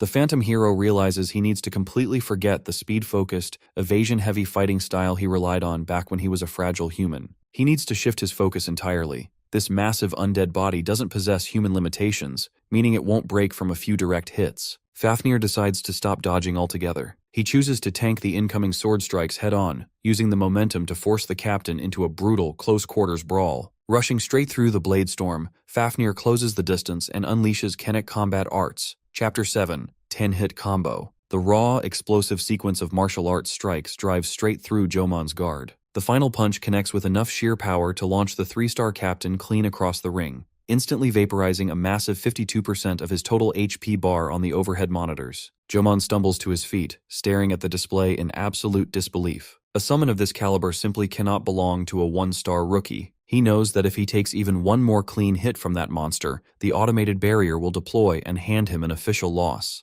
A fierce wave of determination burns through the veteran. There is absolutely no way he can allow himself to lose a public duel to a rookie's summon while holding a proud 3-star rank in the Aragiri Guild. Using his speed to his absolute advantage, Jomon charges right back into the fray, betting everything on the fact that massive summons usually possess lower physical reaction speeds. He needs to close the gap and end this in one definitive strike. Jomon kicks into full speed, blurring across the mat, but instead of throwing a strike at Fafnir, he cleanly passes right by the lizardman, shifting his entire focus to target our boy directly. Ryoga has already anticipated this exact move. Before Jomon's blade can even touch his clothes, our hero instantly triggers the full release of Wedge of Retribution. The sudden activation unleashes a violent kinetic shockwave that slams directly into the oncoming captain, blasting him backward across the gym. The heavy counter damage completely drains the remainder of Jomon's HP bar, triggering the arena's automated safety barriers to signal the official end of the match. A short while later, the shocking news of a mass-produced mid-tier potion reaches the desk of Hakugo Naruhito, delivered by none other than a defeated Jomon. When asked to evaluate the sample, Jomon gives his direct testimony, confirming that the liquid instantly knit bone fractures together and functions with the exact same potency as high-grade potions found in top-tier gates. Finishing his report, the captain drops his head, apologizing for a failure that dragged their proud guild's name through the mud and offering to take full responsibility. Hakugo asks calmly why a simple 3-star hunter losing a gym duel would somehow tarnish a massive powerhouse organization like theirs. Jomon quickly apologizes again, realizing he let his panic get the better of him. The sub-guild master dismisses him on the spot, coldly ordering his demotion down to a regular member. The moment the doors close, Hakugo turns to his assistant and orders a full operation to track down the secret source of this mid-tier potion. He stares intensely at a monitor displaying our boy's profile, genuinely wondering how a mere 1-star rookie managed to defeat a seasoned 3-star class hunter. He assumes that as a member of the priest class, the kid must have somehow gotten his hands on a rare divine beast tier summon. To cover all bases, Hakugo issues an additional order to launch a thorough investigation into Ryoga's background. Meanwhile, back at the training space, our dude is also wondering how the top brass of the Aragiri Guild will react, accurately guessing that the news of the potion has already disrupted their quiet afternoon. His train of thought is interrupted when he notices a thoroughly grumpy expression washing over his undead warrior's face. Fafnir is holding a basic training manual on spearmanship, looking completely displeased. Ryoga casually reveals his plan. He wants to learn advanced combat magic directly from the phantom hero. Fafnir blinks in confusion, entirely failing to see what combat magic has to do with a basic spear manual. Our boy explains that the duel with the bully perfectly proved a massive vulnerability. If an opponent realizes they are losing a fight against a summon, they will immediately bypass the vanguard to target Ryoga instead. In any standard encounter, the Necromancer is always the squishiest target on the field. Fafnir actively scoffs at the logic, thoroughly annoyed that his own master is technically weaker than him, and grumbles that our boy needs to start drinking more protein shakes. Ryoga's eyes narrow at the sass. To instantly prove who is actually in charge, he utilizes his skill to make Fafnir's massive arm lift up and move completely on its own without uttering a single verbal command. The brief display of dominance shuts the lizardman up. True to his legendary status as a former magic fighter, Fafnir picks up the nuances of the new weapon style incredibly fast, quickly mastering the basics so he can begin teaching. He tosses the heavy manual straight at Ryoga's head, telling him his very first step is to completely memorize the text. Our boy skims the pages, noting that the system lists this specific text as an easy, dummy-proof guide to foundational spearmanship. However, hidden deep within the basic techniques is the exact path required to eventually unlock a devastating endgame skill, Death Spiral. While a standard genius hunter would normally take several years of continuous practice to perfect a high-tier skill like Death Spiral, Ryoga intends to master it significantly faster. This is the ultimate perk of being a regressor. He already understands the flow of high-level aura. He immediately uses a basic spearmanship skill scroll, installing the core system outline straight into his status sheet. He needs to master the active forms as quickly as possible, though whether his current physical body can handle the strain in real combat remains to be seen. The manual lists a total of 6 distinct combat forms. While Ryoga is completely immersed in reading the system screens, Fafnir suddenly lets out a loud battle cry, leaping high into the air with his spear. Having already perfectly synchronized the martial art with his draconic muscles, the phantom hero descends like a meteor, shattering the concrete floor upon impact. Leaning on the shaft of his weapon, the giant dragon man looks up with a competitive smirk, offering to show his master how a real warrior handles a spear. Our boy ducks at the absolute last second, narrowly evading a fierce overhead swing. Fafnir nods in approval, admitting it's a solid dodge, but points out that he can't actually master spearmanship just by running away. Ryoga shoots him a look, reminding the giant that as a complete beginner, flinching and dodging is the natural reaction when someone suddenly lunges at your face. Besides, he highly suspects Fafnir is only being this brutal because Ryoga used his nonverbal command to force his arm down earlier. Fafnir flatly denies it, claiming this is strictly for educational purposes. It's real combat training, and real enemies are going to come at him with pure killing intent. He challenges our boy, asking if he plans to plead that he's just a beginner when a dungeon monster tries to rip his head off. The logic hits home, making Ryoga pause. The next moment, Fafnir thrusts his spear forward again, barking at him to get ready. Ryoga shifts into a stance, gripping his own weapon as he activates the basic spearmanship system outline, immediately executing the third form, rotational defense. When Fafnir's spearhead strikes, Ryoga perfectly spins his weapon to block the incoming blow. Having successfully deflected the first attack, he instantly prepares to launch a counter-offensive. But before he can even shift his weight, Fafnir seamlessly twists the direction of his shaft and drives a blunt stab straight into Ryoga's ribs. Our boy stumbles back, letting out a sharp yell of pain. Fafnir stands his ground, lecturing his master to never drop his guard until the match is officially over. Ryoga groans, protesting that he already successfully blocked the first strike. Fafnir simply points out that blocking one hit means absolutely nothing if you aren't already prepared to handle the second. The two immediately get into a petty argument about how Fafnir is naturally cheating with his massive draconic stats, but the Phantom Hero barks back, insisting he is systematically scaling his physical output down to match his master's exact baseline level. Accepting the challenge, Ryoga decides to tap into his active system reserves. He triggers Life Drain, flooding his veins with the residual absorbed energy of his past hunts to artificially enhance his physical body. With his reflexes and muscles working on overdrive, he takes a stance and prepares for the next round. Fafnir lunges and Ryoga instantly meets him with the fourth form, Hilt Strike. He locks his spear shaft directly against Fafnir's weapon, successfully neutralizing a follow-up strike. With the Phantom's weapon pinned, Ryoga prepares to execute his counterattack, but Fafnir effortlessly proves him wrong yet again, shifting his leverage to disarm our boy and sweep him onto his back. Standing over him, the Dragon Man explains the flaw. Ryoga was so incredibly fixated on anticipating the second strike that he didn't put enough core effort into firmly securing the first block. Scrambling back to his feet, Ryoga admits the critique is entirely right. Since the passive buff from Life Drain is still surging through his veins, he refuses to take a break and demands another round. Fafnir rushes forward, challenging him to actually do it right this time. Naturally, our boy collects a massive collection of fresh bruises and minor injuries over the course of the brutal afternoon. Later, Ryoga is sitting at a barbecue restaurant with Yuma, who stares in absolute horror at the fresh cuts and dark purple bruises covering our boy's face. Meanwhile, Fafnir silently respects his master's grit, admitting that Ryoga possesses incredible mental strength for not fainting once during that entire hellish regime.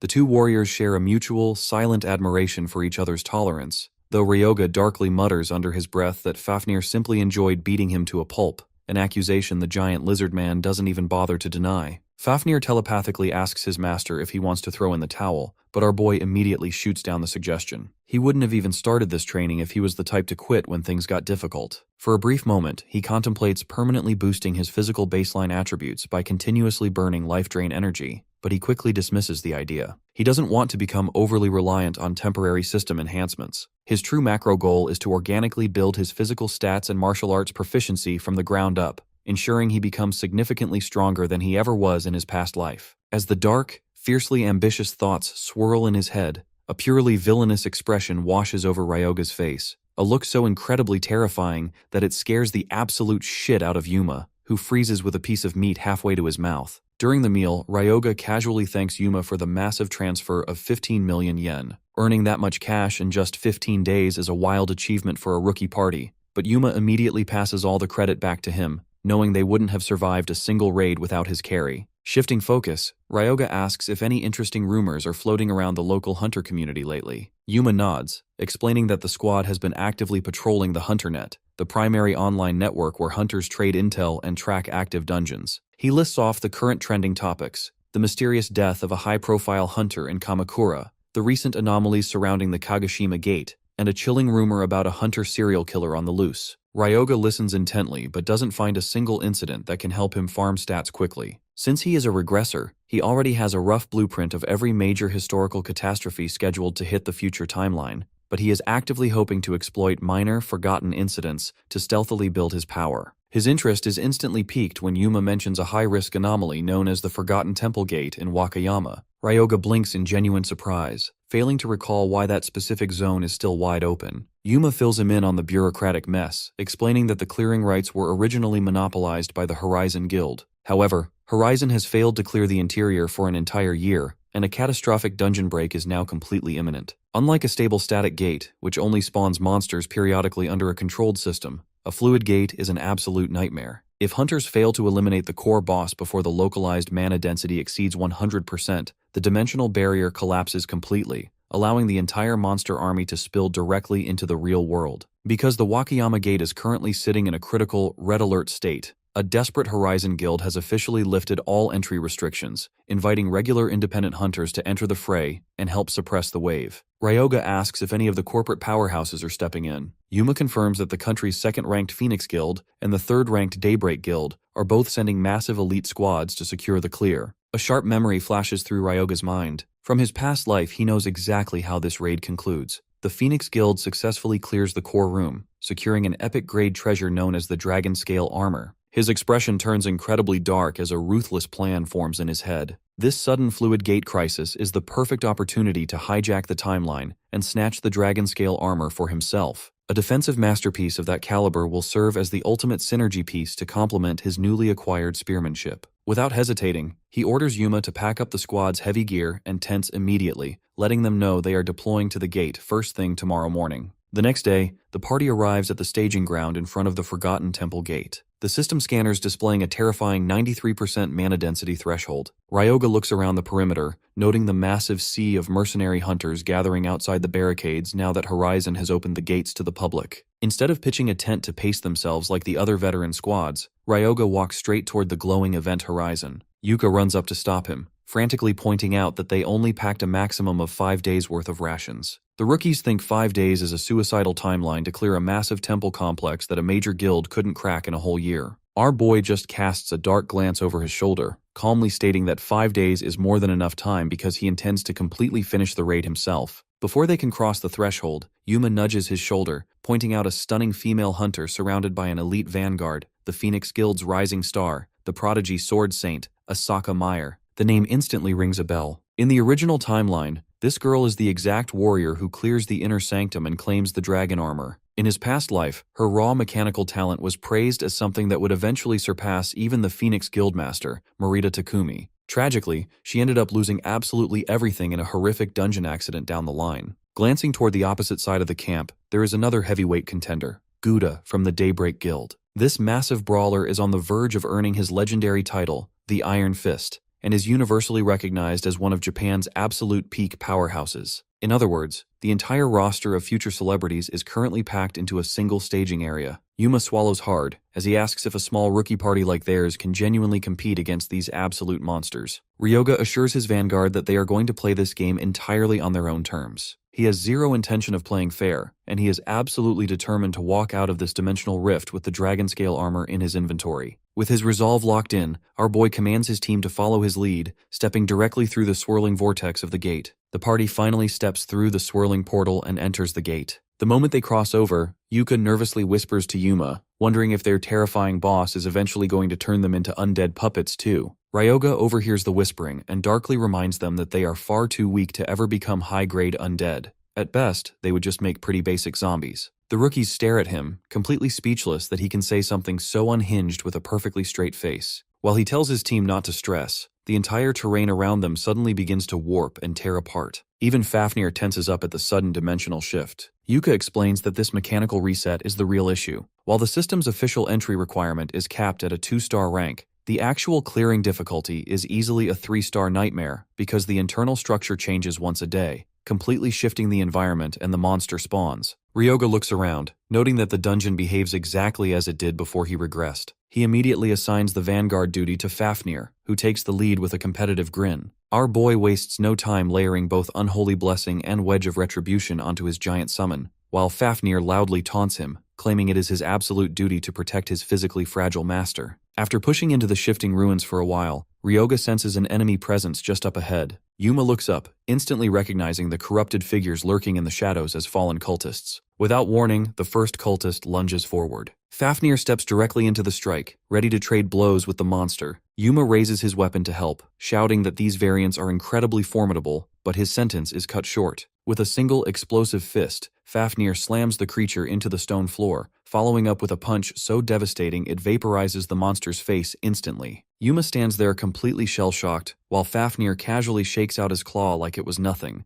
Ryoga, however, looks thoroughly annoyed. He sharply warns his right-hand summon to stop crushing the monster's heads, pointing out that if he completely obliterates the skulls, our boy won't be able to reanimate them into useful undead. Before Fafnir can argue, a larger wave of cultists floods the corridor. Deciding it's time to join the battle, Ryoga draws the Staff of Grudges, burning a clean 12% of his active mana pool to channel his power. Utilizing bone control, he launches a volley of sharp bone shards, piercing straight through the oncoming cultists' bodies. Since these specific monsters possess incredibly low elemental resistance, Ryoga deliberately infuses the projectiles with a specialized mix of dark and holy attributes to maximize the damage. The strike doesn't kill them instantly, but the opposing attributes cripple their systems, drastically slowing down their movement and attack speeds. Fafnir takes instant advantage of the opening. Noting that the enemies are moving in slow motion while his own baseline stats are operating at a boosted 100%, the giant dragon man systematically dismantles the remaining cultists one by one. He internally thanks his earlier gym fight with the Aragiri captain, realizing that brutal duel was exactly what he needed to fully adapt to his massive new draconic frame. Once the hallway falls silent, Ryoga nonchalantly comments that he simply forgot to use life drain on the corpses during the chaos. Fafnir scoffs, reminding his master that he wouldn't even have the luxury of using his skills if his vanguard wasn't doing all the heavy lifting, so he is owed a proper thank you.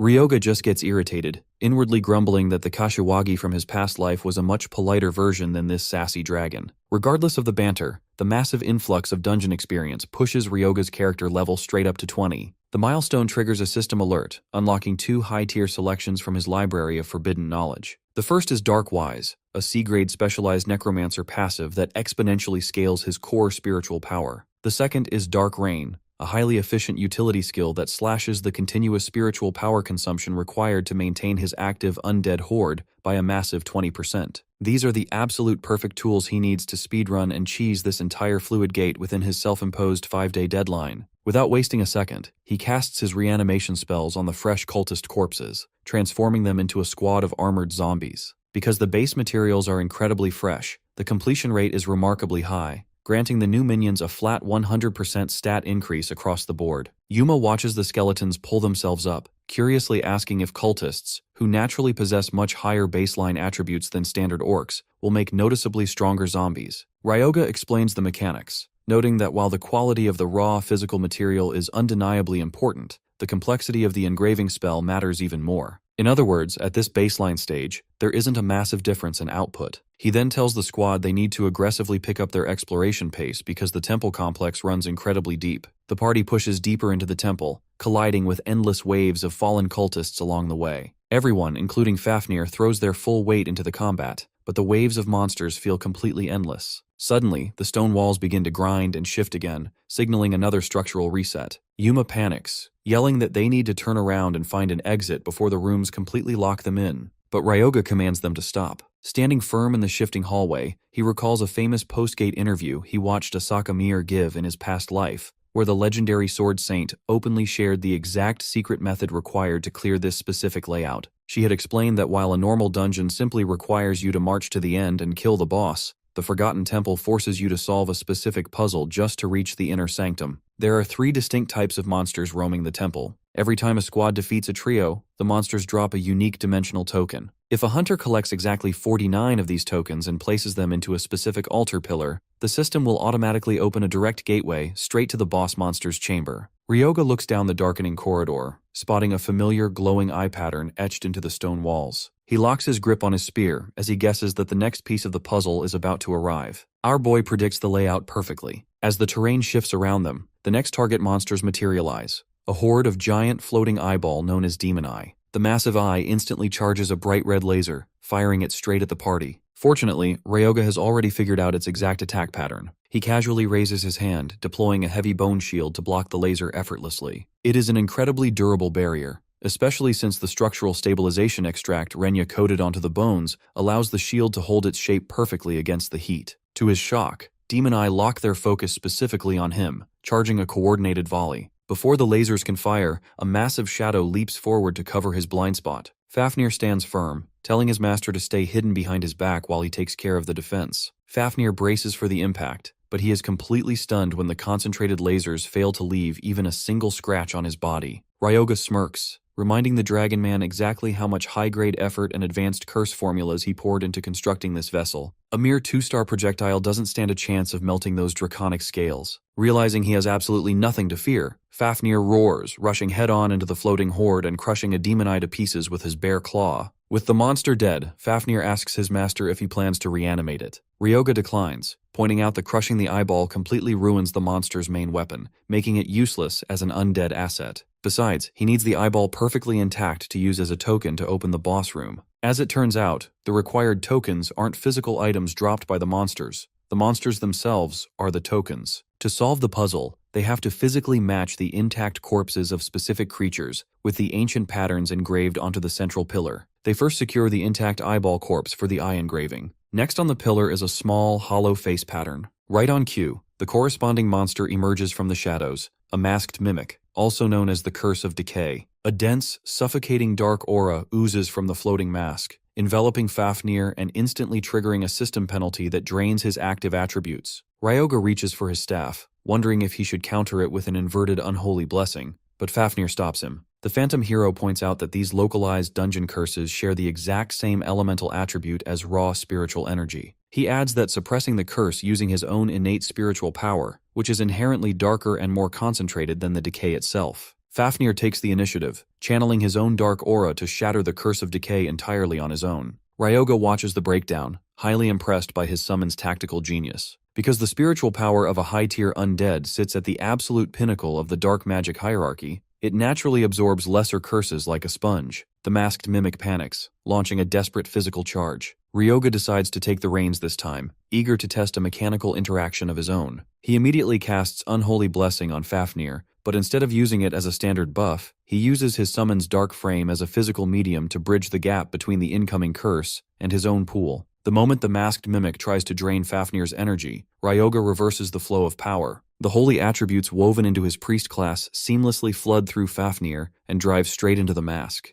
The curse begins to convulse violently, and Ryoga coldly reminds it that as a priest, his holy energy is inherently lethal against corrupt entities. With the experiment successfully completed and the curse thoroughly weakened, our boy snaps his fingers, launching a volley of bone daggers to finish it off cleanly. He steps over and picks up the pristine mask. Cronus floats closer, making a sarcastic quip about our boy's absolutely horrible taste in souvenirs. Ryoga ignores the Titan, carefully stowing the mask away since it is the third required token. To open the path, they need to collect a total of 49 flawless monster corpses, without destroying their identifying features. This exact hyper-specific condition is the sole reason why no one, including the entire Horizon Guild, could clear this gate for an entire year. Ryoga honestly has no idea how Asaka Meyer managed to figure out this absurd puzzle in the original timeline, but he is more than happy to steal the solution. Speaking of the devil, Yuma suddenly points down a branching corridor, informing him that the Phoenix Guild is currently engaging monsters just a few rooms over. The party moves to a secure vantage point, watching the elite guild squad clear a chamber. Asaka Mira is at the front of the formation, cutting through a swarm of curses with absolute, breathtaking precision. She channels her elemental aura through her blade, slicing the monsters so cleanly that even Cronus nods in genuine appreciation. Ryoga recognizes the flawless technique as the Gale Sword. It is proof of her world-class mastery.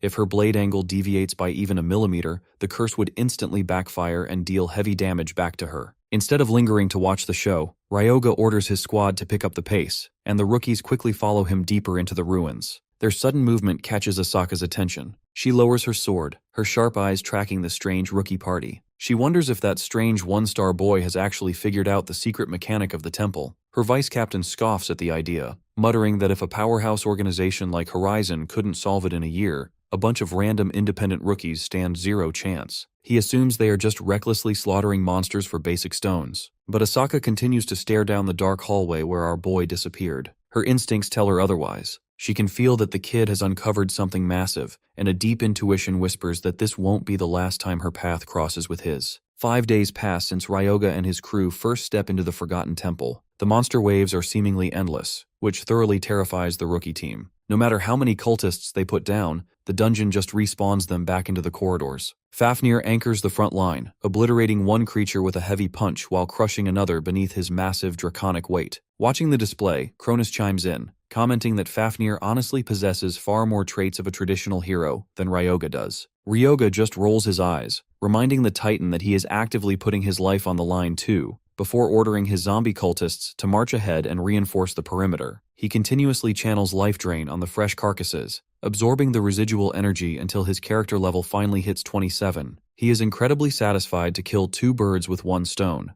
gaining raw power while securing the drop materials. Looking at our boy's creepy, villainous smirk, Cronus sighs, begging him to at least laugh with some dignity, wanting his chosen champion to show a little class. Ryoga offers a fake apology for his lack of elegance, far too busy collecting the required tokens to care. With that final push, he officially collects 48 of the intact monster vessels. He knows the Phoenix and Daybreak guilds are still gridlocked outside, so he decides to seize the window and clear the gate before they realize what's happening. He turns to the rookies and orders them to head back outside to liquidate their gathered magic stones. He uses the excuse that he is staying behind solo just to farm a few more levels. Buying the excuse completely, Yuma and his teammates pack up their gear and exit the portal. Now it is just Ryoga, Fafnir, and his 5 remaining armored zombies deep in the ruins. Fafnir looks around, noticing the stone walls are beginning to crack and grind violently, and suggests they head outside too. But Ryoga flatly denies it, calmly explaining that they are going to clear the entire gate right now. When Fafnir asks how, Ryoga breaks down the strict mechanical conditions of the temple puzzle. The Dragon Man finally understands why his master has been obsessively collecting pristine monster corpses like trophies. Ryoga adds that they have to physically place the tokens into the central pillar themselves, since the mindless zombies don't have the brainpower required for a complex puzzle. Suddenly, Ryoga's eyes widen as a spike of pure danger hits his senses. A localized dimensional shift violently tears through the corridor, instantly vaporizing one of his armored zombies as the dungeon terrain begins to rapidly compress and transfer. Ryoga barks that they need to move now, dashing through the collapsing maze to find the final pillar phase. The structural reset accelerates with terrifying speed, making even our boy tense up as the walls close in. Fafnir yells over the grinding stone, telling Ryoga to throw the tokens to him. Catching the bag, Fafnir uses his massive reach to rapidly slot the tokens into the pillar's engravings. For a horrifying second, absolutely nothing happens.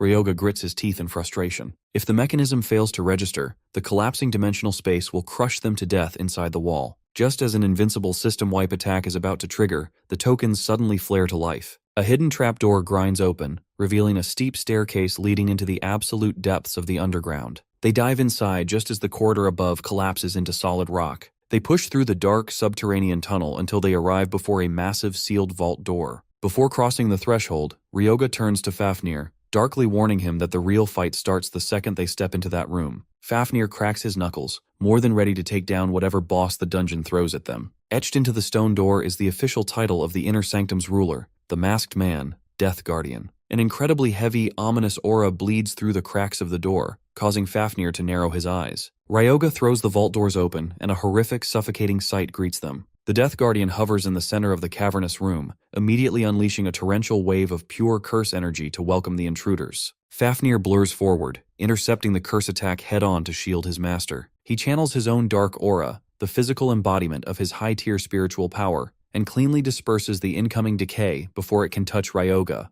roaring that the monster isn't getting past him. But as Ryoga stares directly at the boss, the giant central eye etched onto the Death Guardian's torso suddenly flashes. A specialized mental curse locks onto our boy's consciousness. Ryoga's vision violently shakes as thousands of dark, horrific creatures manifest out of the shadows, clawing at his mind. Fafnir notices his master freeze up, standing completely still like a statue. He calls out, asking what's wrong, but Ryoga doesn't answer, trapped inside the illusion. The floating masks surrounding the Death Guardian twist into evil, mocking smiles, sensing an instant victory. The boss's central eye begins charging a secondary lethal magic projectile to finish the boy off. But right before the laser fires, Ryoga blinks, his eyes clearing instantly. His passive clear mind skill triggers, cleanly shattering the mental illusion and granting him absolute resistance against the psychological assault. With the playing field heavily tilted in their favor, the phantom hero steps into his turn to fight. The boss's central eye flashes once more, firing another concentrated beam of pure curse energy directly at the vanguard. Fafnir doesn't even bother to block. Channeling his dense dark aura into his legs to trigger a massive physical enhancement, he blurs forward, outrunning the trajectory of the laser before it can even cross the room.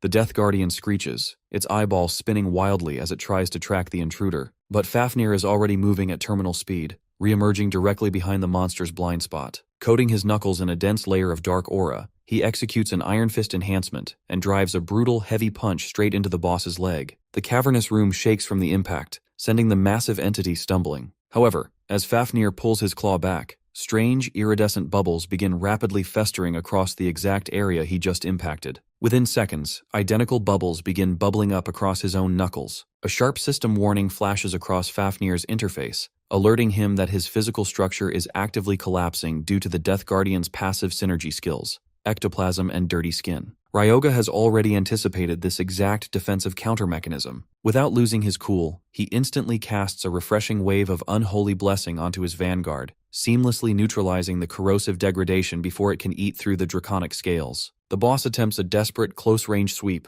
but Fafnir refuses to budge. Standing his ground, he unleashes his devastating 10-hit combo directly onto the exact same spot he just fractured. His fists hammer into the flesh over and over again with systematic precision until his final strike punches a clean, gaping hole straight through the Guardian's leg structure. The abomination lets out a deafening shriek of pure agony. Realizing its signature curses are failing to take root, the monster's rage boils over, and it begins violently charging a massive, room-clearing spell. Fafnir notes that the massive hole in the creature's limb has significantly ruined its mobility, making its movements incredibly sluggish. He catches his breath, stepping back to comfortably evade the oncoming strike. But his eyes suddenly widen as the jagged flesh within the wound begins to rapidly knit and fuse back together. The boss's hyper-regeneration is quickly becoming an annoying headache. Fafnir leaps back, telepathically asking his master for a tactical suggestion. Ryoga is already more than ready to wrap this fight up in one definitive shot. Reaching into his storage, he conjures a volley of sharp bone spikes and unleashes bone control. The skeletal projectiles shoot through the air, piercing deeply into the exact same leg wound before the flesh can fully solidify.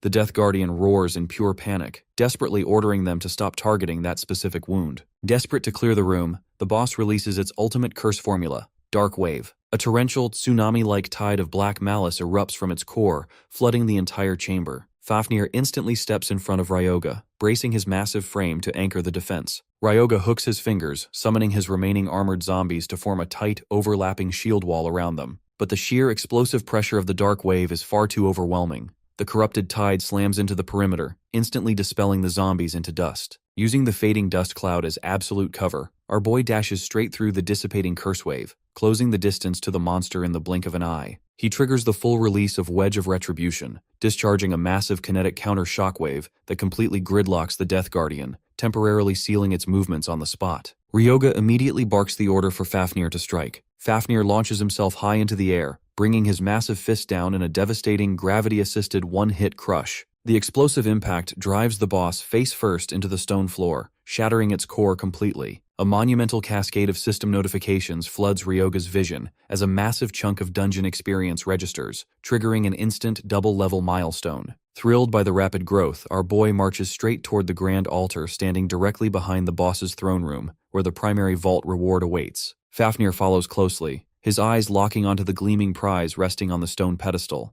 the legendary dragon-scale armor. Ryoga opens his system interface, checking the artifact's item description to confirm it is the exact masterpiece he remembers. Forged from the pristine skeletal remains of an ancient dragon, the armor possesses a rare growth-type attribute and a built-in self-repair mechanism, boasting a flawless durability score of 5,000/5,000. Even better, the item is designed to perfectly synchronize with the wearer's innate mana pool, allowing it to seamlessly alter its physical shape according to the user's explicit will. Our boy steps up and places his hand onto the breastplate. The moment his fingers make contact, the armor automatically triggers its auto-equip sequence, shifting its colors from a neutral sheen to a deep, ominous dark hue that perfectly matches his hidden Necromancer class. The baseline synchronization finishes, listing a standard array of heavy defensive attributes. Strike resistance climbs to level 12, magic resistance reaches level 7, and his overall agility scales up by a clean 10%. Eager to test the armor's dynamic shape-shifting capability, Ryoga closes his eyes and projects a streamlined, form-fitting design in his mind.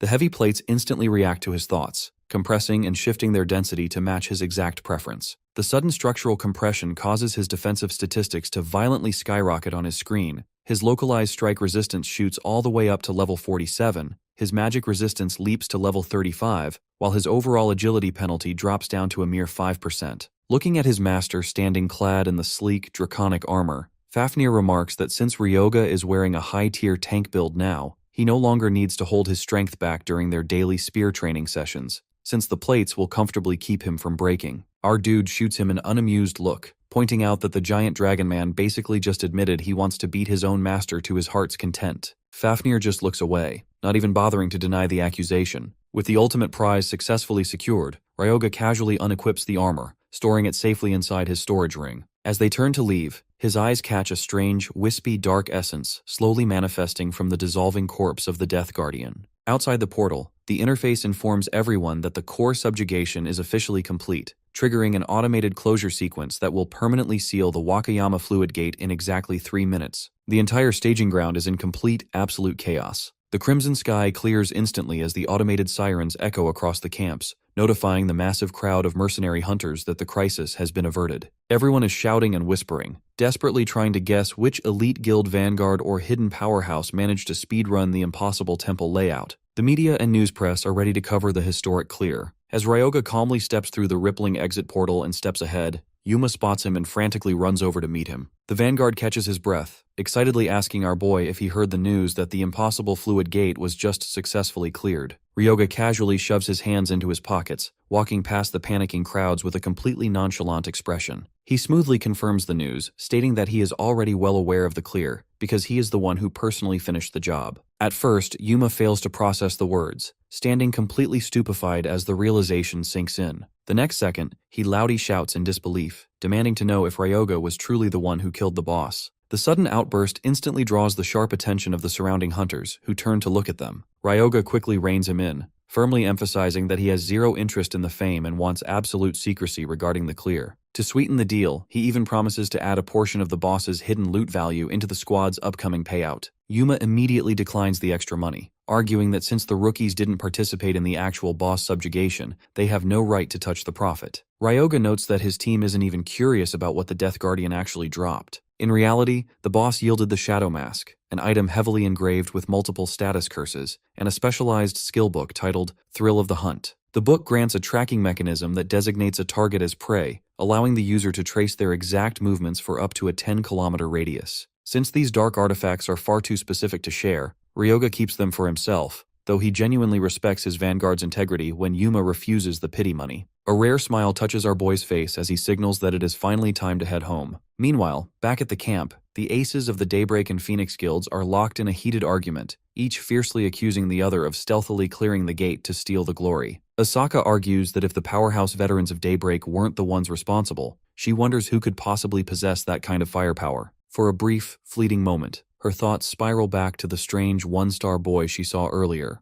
but she quickly shakes her head and rejects the idea, deeming it an absolute physical impossibility. When Ryoga's group finally returns to the hidden laboratory, the entire place is in a state of absolute chaos, looking as if a localized tornado had just ripped through the workstations. The next moment, a stressed-out Renya rushes toward them, frantically shouting about the madness Ryoga has unleashed. As it turns out, our boy's aggressive marketing stunt with the Aragiri Guild worked a little too well. Word of the miraculous mid-tier brew spread like wildfire, causing not just individual hunters, but multiple major factions to flood the alchemist with bulk purchase orders. When Ryoga casually asks if the influx of business is supposed to be a problem, Renya clarifies that while the advertisement was a massive success, the sheer volume of sudden orders is a logistical nightmare. Ryoga shrugs it off, noting that even if it's a massive hassle, everything is ultimately working out in their favor. The formulation is officially locked in, and they are completely cleared for large-scale mass production. To take things a step further, Renya reveals that he has managed to secure a set of incredibly rare darkness orbs. Renya adds that only a broken, rule-defying class like a Necromancer could casually get their hands on resources of this caliber. Ryoga unseals the container, releasing the dark energy which acts as a powerful catalyst to exponentially multiply magnetic and spiritual forces when channeled by a dark attribute user. He orders Fafnir to stand completely still. The giant dragon man complies, though he loudly voices his suspicion that his master is about to do something incredibly weird to his body. Ignoring the complaints, Ryoga channels the raw power of the darkness orb directly into Fafnir's frame. The dense energy acts as a structural bridge, aggressively forcing the synchronization rate between the hero's soul and the modified Dragonian carcass to fuse tighter. With a surge of dark mana, the system screen flashes, confirming that the Eldritch Dragon vessel's overall completion rate has successfully crawled up to 7%. Fafnir tests his renewed muscles, asking why the body still registers as technically incomplete despite the massive upgrade. Ryoga just gives a dark, cryptic warning that if the core orb ever breaks, his soul will permanently dissolve along with it. To abruptly end the ominous conversation, Ryoga suddenly flicks an orb straight at Fafnir's face. The giant lizardman's hand blurs through the air, catching the item with flawless, effortless precision. Ryoga smirks at the sheer speed of the reaction, noting that the increased synchronization is already paying massive dividends. Fafnir turns absolutely furious the moment he realizes the random object thrown at his face is the exact darkness orb keeping him anchored to the living world. Realizing a single drop could have permanently ended his existence, the giant dragon man carefully cradles the glowing sphere against his chest, hyper-fixated on protecting it from even a single scratch. Ryoga smoothly defends himself, explaining that he simply wanted to test the artifact's structural integrity after feeding it his mana, pointing out that he would have no way of knowing if the orb was defective otherwise. Disgusted by the twisted logic, Fafnir calls him a literal devil, a harsh sentiment that Renya aggressively agrees. Deciding it is time to get back to business, Ryoga gathers the rookie team and instructs them to focus on extracting the valuable magic stones from their recent dungeon haul. At the same time, he reaches into his storage and drops the massive carcass of the Death Guardian onto the laboratory floor. He gives the rookies strict orders to use their standard extraction methods, but warns them not to leave a single scratch on the frame, as he needs the body completely pristine for his next project. Yuma watches the massive boss monster settle on the floor, curiously asking if our boy intends to reanimate it into a high-tier undead. Ryoga corrects him, explaining that his current rank isn't high enough to directly enslave a boss of this caliber as a standard zombie, so he intends to forge it into a living golem instead. The ambitious plan completely shocks the Vanguard leader. Ryoga adds that for a complex project like this, he is obviously going to need an expert alchemist. To gather the specialized black market ingredients required for the golem's core, Ryoga needs to visit a notorious Ground Zero. The destination is a ruined territory formerly known as the Saitama Outlet, which transformed into a lawless gray zone district right after the Great Cataclysm. In this chaotic bazaar, government regulations don't exist, meaning anyone can buy absolutely anything as long as they have the cash to back it up. Their specific target inside the zone is a vintage bar managed by a notorious broker known as Madame Shuri. Ryoga knows that while she pretends to be a simple bar owner to the public, she actually commands a massive web of influence within the underground black market. While he isn't entirely sure how powerful her network is in this specific point of the timeline, he is confident she can source the exact catalyst materials he needs. The moment Ryoga and Fafnir step through the bar's entrance, the chaotic interior makes it obvious that a violent brawl broke out just a short while ago. Ryoga approaches one of the lingering thugs, casually demanding to know the current whereabouts of the Madame. The man scoffs, flatly refusing to give up any information while aggressively demanding to know who a random kid thinks he is to ask such questions. Realizing the lowlife isn't going to cooperate through a simple civilized conversation, Ryoga resorts to his usual forceful methods of persuasion. After a very brief, painful lesson, the thug eagerly sings, confessing that Madame Shuri fled the establishment roughly 30 minutes ago because a faction is actively hunting her down. Fafnir frowns, noting that with a 30-minute head start, tracking a professional broker through a crowded lawless zone is going to be an absolute nightmare. Our dude reveals that he already possesses the perfect counter item for this exact scenario. He pulls out the freshly acquired shadow mask, slipping the dark artifact over his face to activate its built-in tracker skill, Soul Chase. The moment the magic triggers, a glowing, ethereal trail of Madame Shuri's unique soul essence manifests in his vision,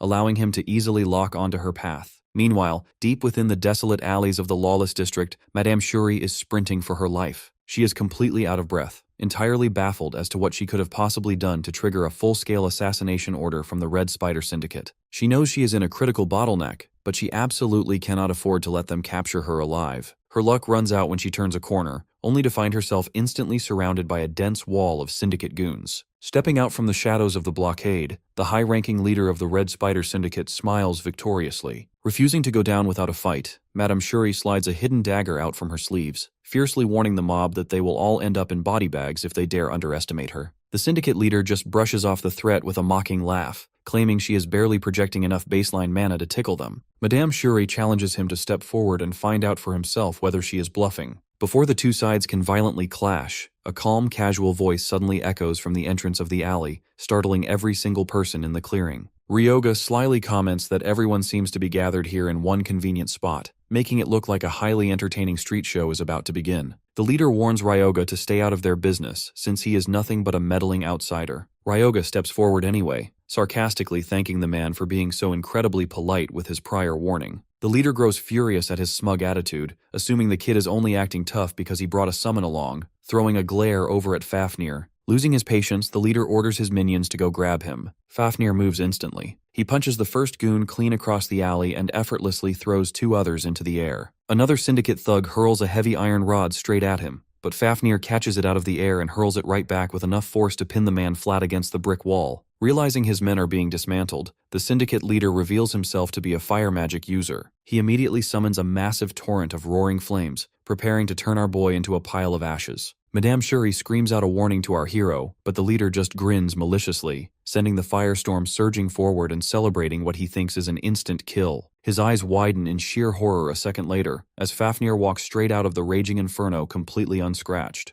The leader panics, shouting in disbelief that his fire didn't even leave a mark, but he is cut short when Fafnir drives a heavy fist into his torso, crashing him violently into the opposite wall. With the syndicate goons thoroughly taken care of, Ryoga looks over at Madame Shuri. Thinking back to her appearance in his past life, he remembers that she used to sport a massive, severe burn scar across her face, and he now realizes this fire-wielding leader must have been the one responsible for it. By intervening today, he has successfully saved her from that horrific fate. Right on cue, Madame Shuri's bartender finally shows up, apologizing profusely for his tardiness. When he asks about the situation, the Madame quickly explains how the two strangers just completely annihilated their pursuers. Ryoga analyzes the newcomer, instantly sensing that this bartender is significantly stronger than the average street thug. The bartender asks who our boy and Fafnir are, but Madame Shuri can only express her own confusion, though she whispers that they don't seem to be bad people. Ryoga steps forward, making up a story about how they simply came to her bar looking for a drink, only to witness the chaos and follow the trail out of pure curiosity. He tells the Madame to stay still. Channeling the residual energy he saved from his previous life drain hunts, he pours the healing mana directly into her system. She watches in absolute amazement as her HP bar rapidly fills back to full on her interface, causing her to ask if he is actually a priest. Ryoga offers a completely ambiguous answer, while inside his mind, Cronus boasts loudly about how his divine spells are carrying the team. A short while later, the group returns to the vintage bar, and Madame Shuri moves behind the counter to pour a drink as a thank you. Ryoga casually requests a glass of milk on the rocks. The Madame blinks in confusion at the order, dryly telling him that she will just bring him a coffee instead since he clearly doesn't want alcohol. Setting the cup down, she gets straight to the point and asks what he is truly after. Ryoga explains that he wants a VIP ticket to the upcoming underground auction. Instead of handing over a standard ticket, she slides a premium business card. She explains that this card serves as an absolute insurance token within the underground circuit. With her name backing him up, absolutely no one will dare mess with him, save for the Red Spider Gang. Curious, she asks what specific materials he intends to bid on. Ryoga explains that he is looking to purchase a high-grade mana engine, specifically one rated at 3 stars or higher. Madame Shuri frowns, letting him know that he likely won't find an item that rare at the auction. Ryoga sighs in disappointment. If the auction falls through, his only alternative is to manually speedrun and clear a high-level gate that features a mana engine as a guaranteed boss drop. Seeing his frustration, the Madame interrupts and suggests that he take an exclusive request from her instead. She immediately requests that he clear a nearby medium-tier gate, which carries a strict entry restriction of 1 to 3 stars. Ryoga smirks, realizing she is a truly terrifying woman. She is deliberately using him to completely crush the Red Spider Syndicate who just targeted her life. She promises that if he clears the gate, she will personally reward him with a highly coveted MIS-4 mana engine that she already has stashed away in her private vault. It is blindingly obvious that this entire request is just a brilliant revenge plot disguised as a business deal. The catch is that this specific gate sits directly inside Ground Zero, which serves as the primary yard for the Red Spider Syndicate. Attacking the site means Ryoga will become their #1 target. Madame Shuri slyly points out that he can simply wipe out the entire Syndicate branch while he's inside, calling it a perfect win-win situation for both of them. Ryoga calculates the risks in his head. An MIS-4 mana engine is a top-tier, masterpiece-grade component that functions at a 5-star level. To completely hook him, the Madame sweetens the pot, adding a bonus reward of 10 kilograms of rare arcane thread. Accepting the terms, Ryoga takes a sip of his coffee and finalizes the contract. Madame Shuri smiles, guessing by his insane performance that he must be a high-tier 3-star hunter, but her face goes completely blank when he casually reveals that he is actually just a 1-star rookie. Later that evening, the duo deploys to the entrance of the Ground Zero Ant Cave Gate to begin the mission. Madame Shuri provides immediate support by casting her signature lunar sorcery, Butterfly's Dream. The spell deploys a massive, invisible barrier around the sector, completely severing the Red Spider Syndicate's communications and tracking lines within the zone. Near the portal, a Syndicate guard taps his earpiece in confusion, complaining that he isn't getting any response from the Eastern Patrol Squad. He has no idea that Fafnir is already standing directly behind his shoulder. Before the guard can even turn around, the giant dragon man effortlessly finishes him. Madame Shuri admits that Ryoga's strength is truly remarkable, now that they have cleanly bypassed the Syndicate's outer security line. However, she voices her lingering concern, asking if he can genuinely clear a high-risk medium gate all by himself. Exuding absolute confidence, Ryoga assures her that she shouldn't worry, promising he will be back outside in just a little while. The duo steps through the rippling vortex and enters the ant cave gate. Ryoga immediately calls upon his skeleton guards, ordering them to lock down the perimeter and secure their backs. His plan is ruthlessly simple. They are going to hunt down everything moving inside these tunnels, whether it is a dungeon monster or a Red Spider Syndicate hunter. As they press deeper into the cavern, a high-danger creature materializes from which is a red slime. Its system profile highlights a lethal trait, corrosive mucus. Fafnir casually comments that the squishy monster looks almost cute. Ryoga sharply warns his right-hand summon to stay alert, explaining that the creature's slime can effortlessly melt right through iron. The warning makes Fafnir pause, prompting him to ask how they are supposed to kill a liquid entity. Ryoga explains that when a slime lunges to hunt, its body stretches thin, exposing its glowing internal core. To kill it, Fafnir just needs to shatter that specific core. Right on cue, the red slime launches itself forward. Fafnir easily spots the glowing nucleus shifting through the translucent red jelly and drives a brutal, heavy punch straight through the center. The core shatters instantly, blasting the slime into a spray of harmless liquid droplets. Fafnir smirks, thoroughly satisfied with the clean kill, and mockingly points out that since the body is completely liquefied, Ryoga can't reanimate it into a zombie, meaning the Necromancer gets 0 credit for this victory. Our boy just scoffs at the Dragon Man's arrogance, reminding him that a physical body is entirely optional when the creature's soul is still intact. Ryoga reaches out, channeling his dark mana to pull the lingering essence straight from the floor into his palm. With a soft chime from the system, the soul transforms into a floating ghost. Ryoga explains that this specific undead variant can simultaneously apply debuffs and direct damage to enemies. Then, Ryoga decides to give him a live demonstration. He commands the new minion to charge. The ghost flies straight toward a cluster of nearby red slimes, enveloping them in a chilling dark mist. Instantly, the monster's baseline attributes plummet by 2%, while their internal exhaustion levels violently spike. Fafnir tenses up, surprised by the sudden drop in the slime's momentum, but notes that a 2% deduction is still relatively minor. Ryoga just clarifies that this is the effect of a single basic ghost.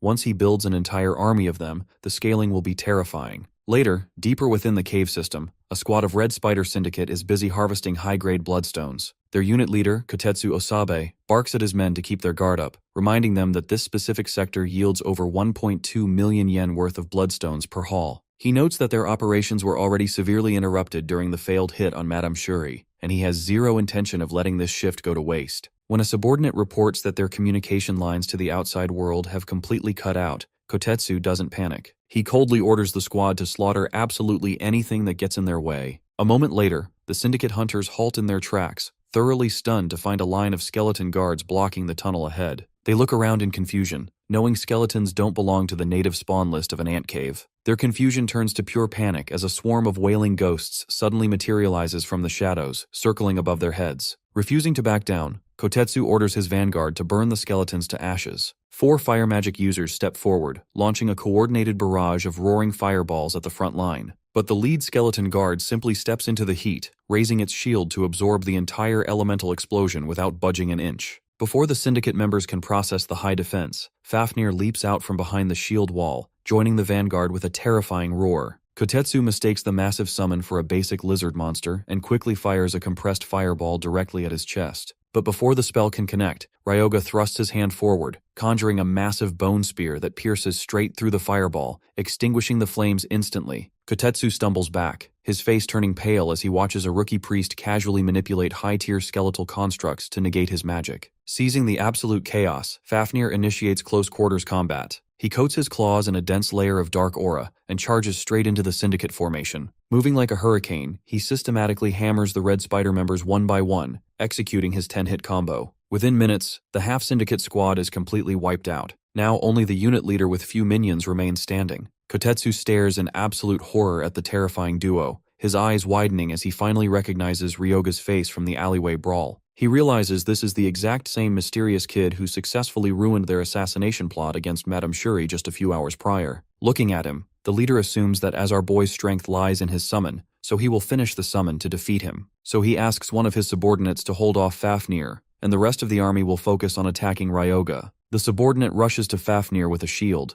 but his attack is too strong that his punch pierces through the shield. Behind the subordinate, the leader is standing as he uses his fire-binding magic. So now Fafnir can't move, and the rest of the squad rushes to our hero. On the other hand, Ryoga already expects this kind of plan, so he sends a number of his ghosts to the subordinates, which decreases 15% of their strength and 17% of their agility. The next moment, he shoots numbers of bone spears at them, which they block with their blades. Looking at them, he gets the idea that he can't just win with the bone spear against these 3-star opponents. One of them rushes to the skeleton and defeats one of his skeleton guards. While the same man is now rushing to him, Ryoga generates a skeletal spear by his bone control and bone spear skills. Then he summons the skeletal spear and uses the Verdian-style basic spearmanship. He attacks his opponent. To see his man defeated, the leader grits his teeth. Raising his spear, Ryoga challenges him to come to him so he can see the result of his training. Kotetsu refuses to believe his eyes, completely stunned that a mage-class hunter can confidently overpower a seasoned martial artist in absolute close-quarters combat. Desperate to reclaim the narrative, another syndicate member blurs forward, unleashing a heavy pummel strike directly at our boy's chest. Ryoga reads the trajectory perfectly, bringing his skeletal shaft up to block the heavy impact before stepping back to create a comfortable pocket of space. When Ryoga openly taunts him, casually stating that he can eliminate him without breaking a sweat, the syndicate member completely loses his cool. Infuriated by the blatant disrespect, he charges right back into the fray. Activating bone control, our boy conjures several jagged bone spears, sending them whistling toward the leader from multiple different angles. While his enemy frantically swings his weapon to deflect the incoming projectiles, he spots what appears to be an opening in our boy's frontline defense. Seizing the apparent blunder, he channels every ounce of his remaining strength into a devastating heavy smash attack. Ryoga raises his bone spear to block the incoming overhead strike, but the force of the smash shatters the skeletal weapon. However, Ryoga instantly activates his newly acquired dragon-scale armor, forcing the artifact to rapidly compress and shapeshift into a specialized, heavy-density configuration, which blocks the attack. It was a deliberate trap. Having lured the syndicate member into committing his entire weight forward on purpose, Ryoga uses the jagged, broken tip of his bone spear to drive a vicious counterstab straight through his enemy's exposed flank. Then Ryoga commands Fafnir to finish things up immediately. Fafnir wastes no time. Flaunting his dark aura, he winds up a brutal punch that drives straight through the core of the Vanguard subordinate who mistakenly assumed his fire chains could permanently anchor the giant lizard man. Kotetsu frantically weaves another glowing magic circle in a desperate bid to turn the tide. Before the spell can manifest, Fafnir leaps across the cavernous floor, delivering a heavy blow that launches the syndicate leader violently against the stone wall. Refusing to accept a humiliating defeat at the hands of a mere summon, Kotetsu struggles to pull himself up, but Fafnir is already standing directly over him, closing the distance instantly to deliver a final, crushing kick that sends the syndicate commander crashing into unconsciousness. Stepping over the unconscious bodies, Ryoga inwardly admits that the syndicate leader was a remarkably skilled hunter, genuinely impressed that the man possessed enough magical output to temporarily bind Fafnir's movements in real-time combat. He extracts Kotetsu's fresh soul to add to his growing collection, before stowing the physical corpse safely inside his storage ring. With the Red Spider Syndicate patrol completely wiped out, their next task is to officially purge the gate's inner sanctum. The duo marches directly into the main boss room, where the true ruler of the ant cave awaits them. Standing in the center of the damp cavern is a giant red slime, glaring at the intruders with pure, primal fury. The giant jelly stretches its massive body thin to prepare for an aggressive lunge, inadvertently exposing 3 glowing internal cores embedded within its gelatinous frame. A short while later, outside the portal barricades, Madame Shuri and her bartender stand. Ryoga casually walk out of the swirling vortex, proving he successfully speedran and cleared the entire medium-tier gate entirely by himself. Our boy haughtily remarks that the notorious Red Spider Syndicate turned out to be far weaker than he initially expected. Thinking back to how Fafnir effortlessly one-shot the multi-core boss monster the second the core layout was exposed, Ryoga intends to keep the primary boss drops for his private inventory, a condition Madame Shuri quickly approves without hesitation. The conversation shifts to handling the remaining syndicate factions operating in the area. The Madame explains that now that their main regional patrol's communication lines are permanently dead, the surviving members of the Red Spider organization will undoubtedly be on the move to investigate the silence. Realizing the zone is about to swarm with hostiles, they decide to coordinate a swift escape from Ground Zero. Fafnir quietly trusts that a Madame has already figured out a flawless, secure extraction route. Once they successfully slip past the perimeter, Madame Shuri brings the duo back to her private facility to present Ryoga's official contract reward. She activates a heavy generator, and a brilliant, highly concentrated output of pure mana surges from the machine's core. It is a display of next-generation engineering.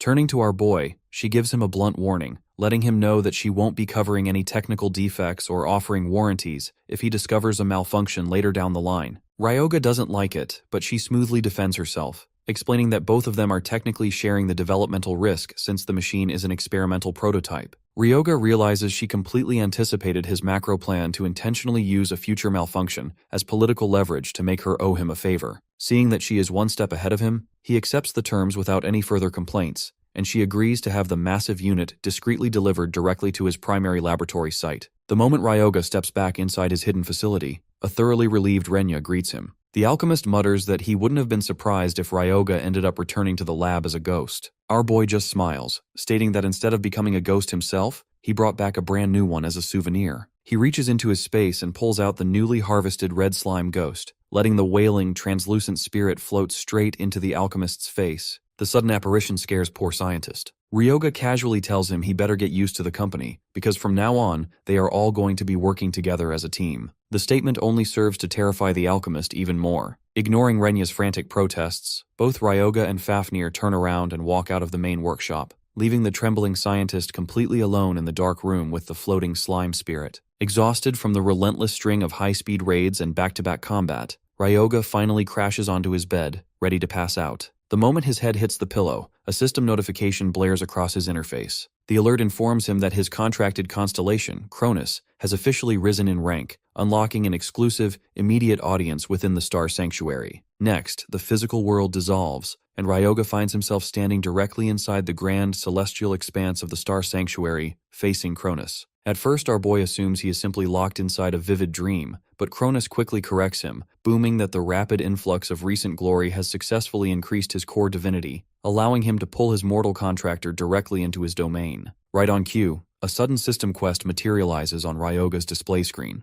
The interface tasks him with securing a holy relic or constructing a dedicated temple to systematically scale up his constellation's divine output that promises to grant an unofficial achievement bonus. Ryoga looks around the star domain, noting that the architecture bears a striking resemblance to a legendary pantheon. While a pantheon functions as a neutral, collaborative gathering hub for various active deities, a sanctuary serves as a completely isolated private domain unique to each individual star. Constellations typically utilize these sacred sanctuaries to bestow blessings upon their contracted mortal hunters. Eager to maximize his active loadout, Ryoga looks up at the Titan and asks Cronus to hand over his personalized holy blessing immediately. Cronus admits that he doesn't currently possess the required system achievements to manifest a blessing of that caliber on the spot. Instead, the ancient star demands that his contractor work for it, instructing him to focus on raising their mutual divinity scores first. Reviewing the strict system conditions, Ryoga calculates his options. He knows that tracking down and securing a holy relic is an absolute physical impossibility at his current level. He decides to focus his macro strategy entirely on building a temple, confident that securing the promised unofficial achievement will give him the exact competitive edge he needs to break the timeline wide open. Ryoga wakes up the next morning to find the rookie team casually lounging around the laboratory, using the facility as a makeshift inn without bothering to get an ounce of permission from a stressed-out Renya. The moment everyone sits down around the main table, the atmosphere grows incredibly heavy, the rookies waiting in tense anticipation to hear exactly what purpose brought our hero here today. Ryoga asks each of them about their core reason for becoming a hunter in the first place. Yuma shrugs and gives a completely realistic answer: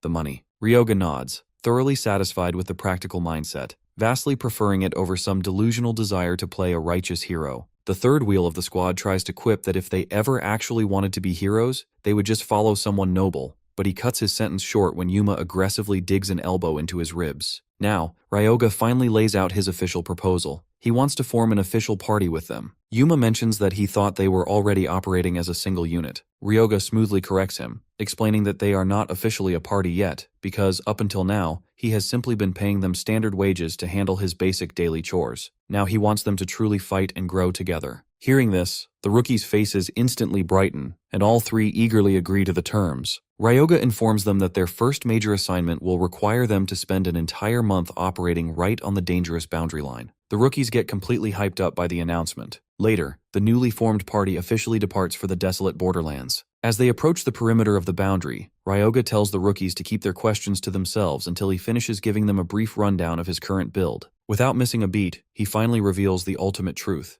He is a saint who is simultaneously leveling up as a necromancer. The rookies stand frozen, their jaws dropping as they try to process the information, finding it completely bizarre that two diametrically opposed paths could exist within a single human body. After a moment of stunned silence, they discuss that Ryoga might literally be the first person in recorded history to ever achieve a dual-class synchronization like this. Then, our boy drops another bombshell, explaining that he needs to build a custom temple right here on the border. Specifically, he is going to construct a necropolis, a literal city of the dead, which will serve as the permanent fortified stronghold for his necromancy operations. He explains that because monsters and hunters are constantly engaging in brutal, fatal clashes near the boundary, the soil is thoroughly saturated with the thick scent of death, making it the absolute ideal environment for a necromancer to thrive. Their immediate task is to survey the land and secure the perfect plot to begin construction. The ideal site needs to be highly defensible, but they can't just build it anywhere. A necropolis requires a location where a powerful spirit vein naturally flows beneath the earth. Ryoga commands Kotetsu Osabe's newly reanimated ghost to keep his guard up and vigilantly watch the surrounding terrain, while Ryoga focuses his internal spiritual power to scan the terrain for spirit vein. As they step further into the gray zone, Ryoga's floating ghost suddenly distorts its translucent features into an incredibly creepy face. Ryoga signals a halt, recognizing the spirit's alarm as a clear sign that enemies are lying in ambush just ahead. A squad of aggressive lizardmen emerges from the brush. Their raw strength is relatively weak, but their movement speed is incredibly fast. Fafnir doesn't care about the numbers. He rushes forward with absolute confidence, roaring that he can take the entire pack down by himself. Yuma frantically shouts out a warning, yelling that lizardmen's scales are naturally coated in a thick layer of slick oil that makes standard physical strikes slide right off. Yuma's sentence gets cut completely short, however, as Fafnir drives a brutal punch clean through the first lizardman's torso, forcing the vanguard leader to instantly swallow his words. The remaining two monsters rush the giant summon. Fafnir effortlessly plants a heavy kick into the ribs of the second lizard,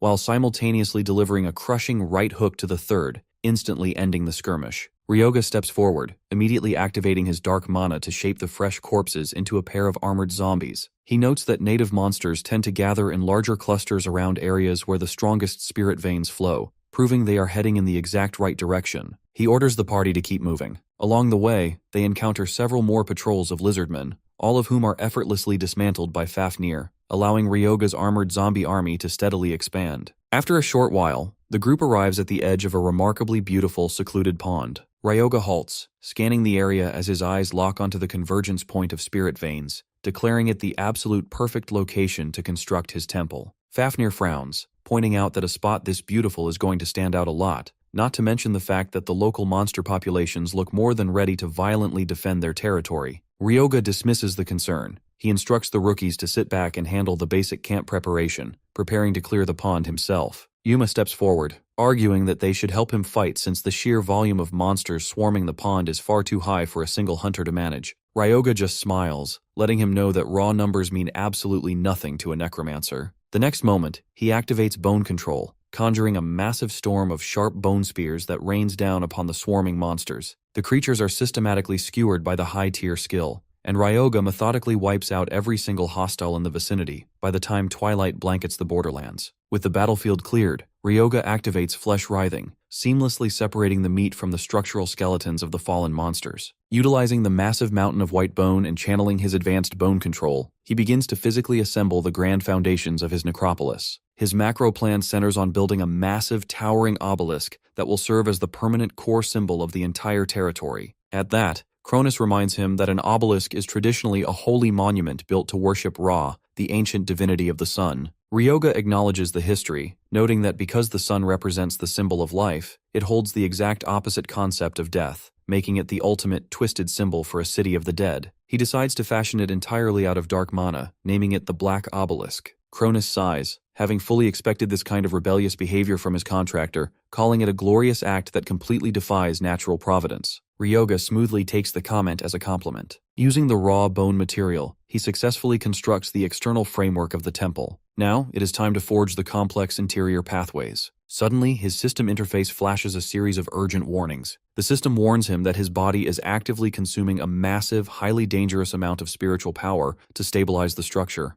Ryoga ignores the alerts and keeps pushing forward, knowing there is only a tiny fraction of the core left to finish. By this point, the massive drain has already devoured more than half of his total spiritual energy reserves, but he refuses to break his concentration. Reaching down into the absolute center where the underground spirit vein flows the strongest, Ryoga forcibly draws the roaring current upward into the monument. With a final blinding surge of dark light, life is officially breathed into the structure, and the grand black obelisk stands fully completed. He has successfully achieved a milestone that completely defies common sense. A brand new verse has been officially etched into the living myth of the giant of the azure sky. The finished building registers a remarkably high degree of completion, instantly boosting his overall performance scores by a 50%. The moment the black obelisk settles, a dense, supernatural fog rolls across the territory, severely restricting the field of vision for any living creatures inside the zone. The rookies look around in absolute bewilderment, completely unable to see a single thing through the darkness, frantically calling out to ask if he actually finished the spell. At the same time, Ryoga's passive undead attribute stats violently spike by a permanent 30%,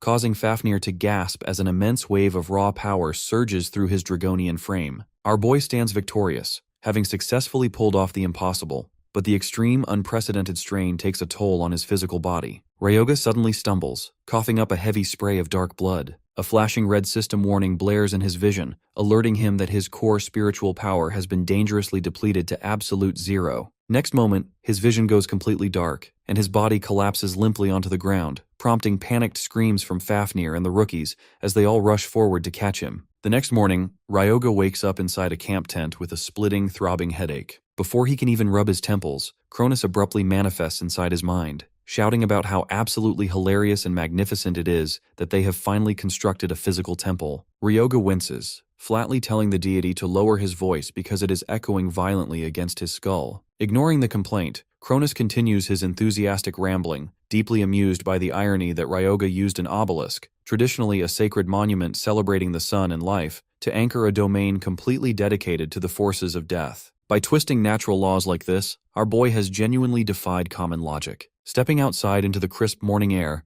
Ryoga looks up at the towering monument. With the structure fully finalized, the spiritual connection between Cronus's ascending divinity and his own necromantic authority has officially taken physical shape. The rookies quickly spot him and rush over, their faces flooded with relief. Yuma immediately brings up the unnatural thick fog blanketing the area, explaining that it is completely blinding them and making it impossible to see even a few feet in front of their faces. Ryoga nods understandingly. With a snap of his fingers, he registers the rookies' companion profiles directly into interface. The moment the system synchronizes, the rookie's vision instantly clears. As officially registered members of his legion, they are now completely immune to the blinding properties of the Fog of the Dead. With the Necropolis active, now his maximum undead command capacity has spiked to a whopping 100 slots, all of which can be safely housed directly inside the Necropolis's spatial boundary. Up until now, he had been forced to store high-tier summons like Fafnir inside his dimensional ring, but the temple now functions as a permanent, high-efficiency barracks for his growing army. Furthermore, the monumental achievement has drastically boosted Cronus's core divinity scores. Ryoga can physically feel a massive, heavy wave of raw divine power flowing directly from Cronus into his own veins. But he knows that passive energy isn't enough.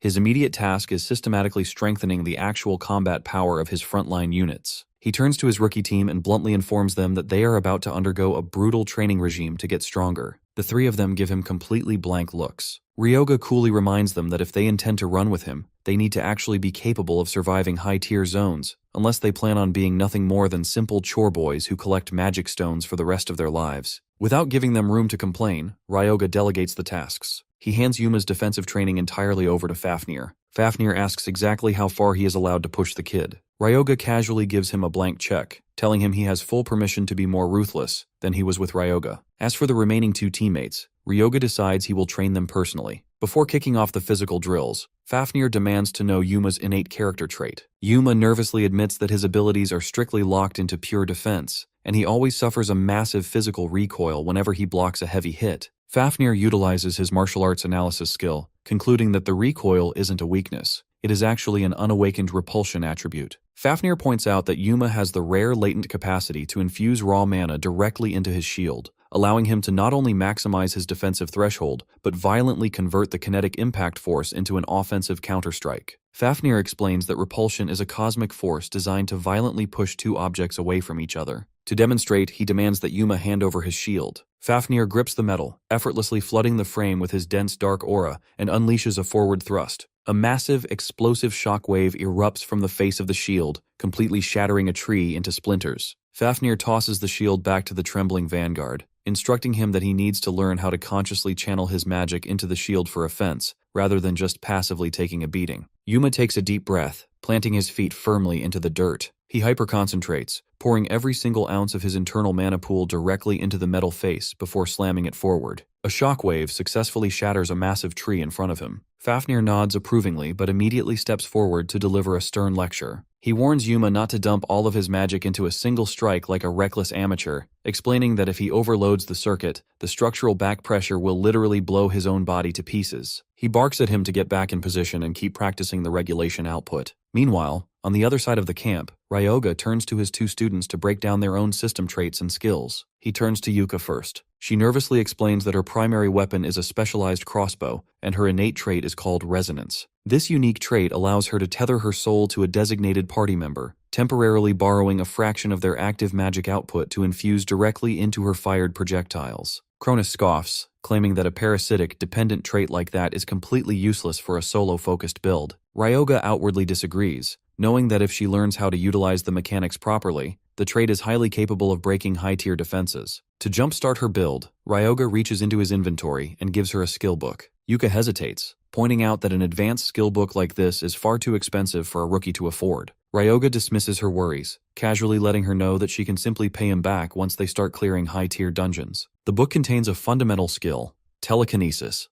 Nevertheless, she instantly installs the magical concept directly into her brain. Ryoga lays out her next advanced task. She needs to activate resonance to link with a mana source, coat her crossbow bolt in that amplified energy, and then use her newly acquired telekinesis to actively steer and accelerate the projectile mid-flight. Yuka channels the tether and launches a bolt. As she manipulates the arrow using telekinesis, her eyes instantly widen. The projectile moves with a terrifying, heavy velocity that feels completely different from a standard resonance. Ryoga explains that the extreme velocity spike occurs because she is successfully stacking two completely separate layers of magical acceleration on top of each other, first through the amplified multiplier of resonance, and second through the active driving force of telekinesis. Yuka is completely amazed by the sheer ingenuity of the combo, entirely unaware that Ryoga didn't discover this method on his own. He is simply teaching her the exact legendary signature combat style that her successful future self pioneered in his past life to utilize her lackluster trait. He instructs her to keep firing until her mana pool is completely exhausted. Finally, Ryoga turns his attention to Haibara. The boy shifts nervously under the Necromancer's intense gaze,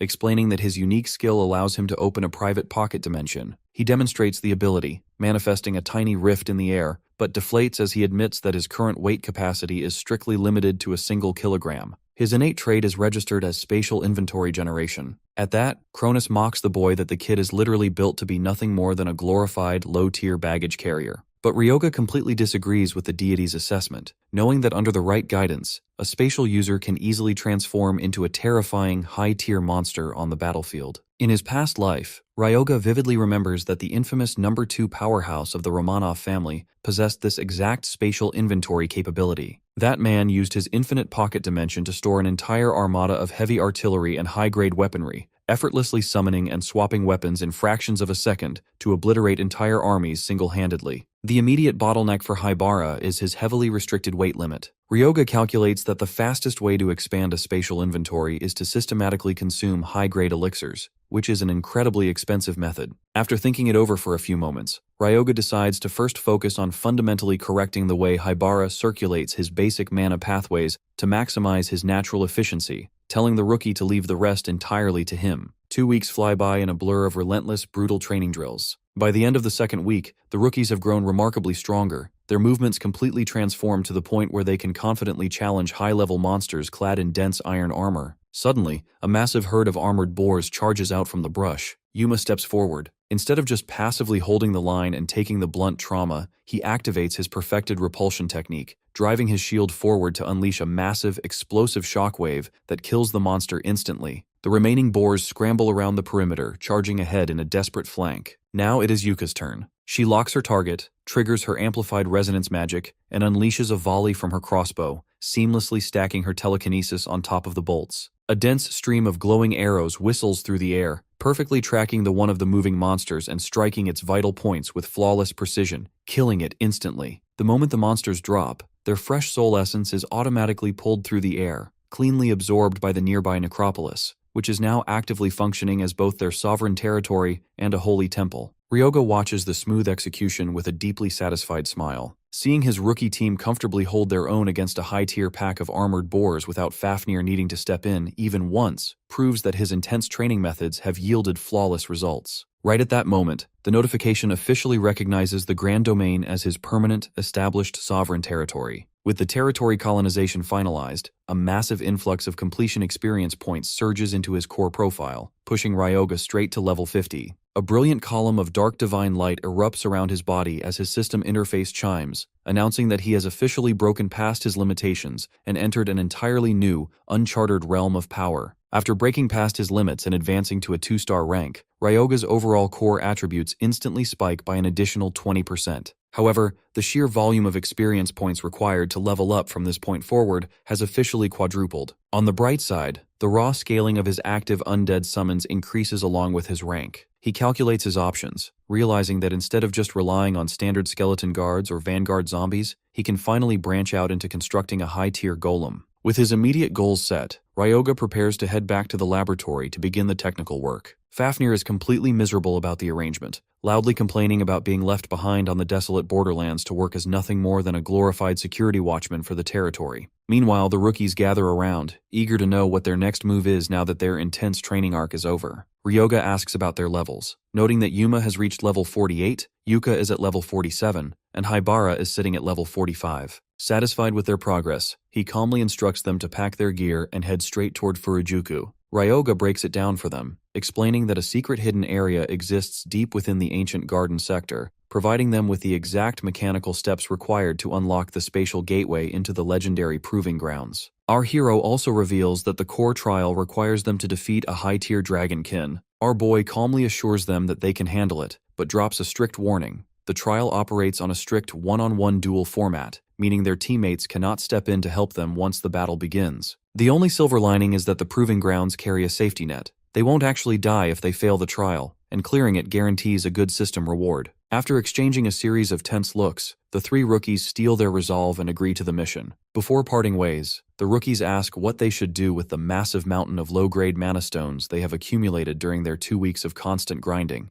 noting that sorting through a haul this massive will take forever. Ryoga casually tells them to just drop the load and head out, letting them know he already has a specific person in mind to handle the manual labor. That person is none other than Madame Shuri. Miles away, the elite broker stares at her communication device, reading Ryoga's casual text message and wondering aloud when her professional job description suddenly mutated into a personal mana stone sorter. Back at the Hidden City workshop, Renya is working furiously at his alchemical station as usual. Suddenly, Ryoga's voice echoes right behind his shoulder, casually commenting on how remarkably hard the scientist is working. Renya jumps clean out of his skin, spinning around and frantically shouting at his partner to stop materializing out of thin air. Ryoga just reminds him that he was simply too immersed in his research to notice his presence. Shifting gears, Ryoga asks for an immediate status update regarding their mass supply production line for the healing potions. Renya recovers his composure and assures him that everything is running perfectly smoothly, before pausing to note that Ryoga is suddenly speaking to him with a much more casual energy than before. Before the alchemist can return to his paperwork, Ryoga tells him to come along to the chamber, casually announcing that he plans to build a golem right now. Initially, the alchemist blinks in complete incomprehension, but a second later,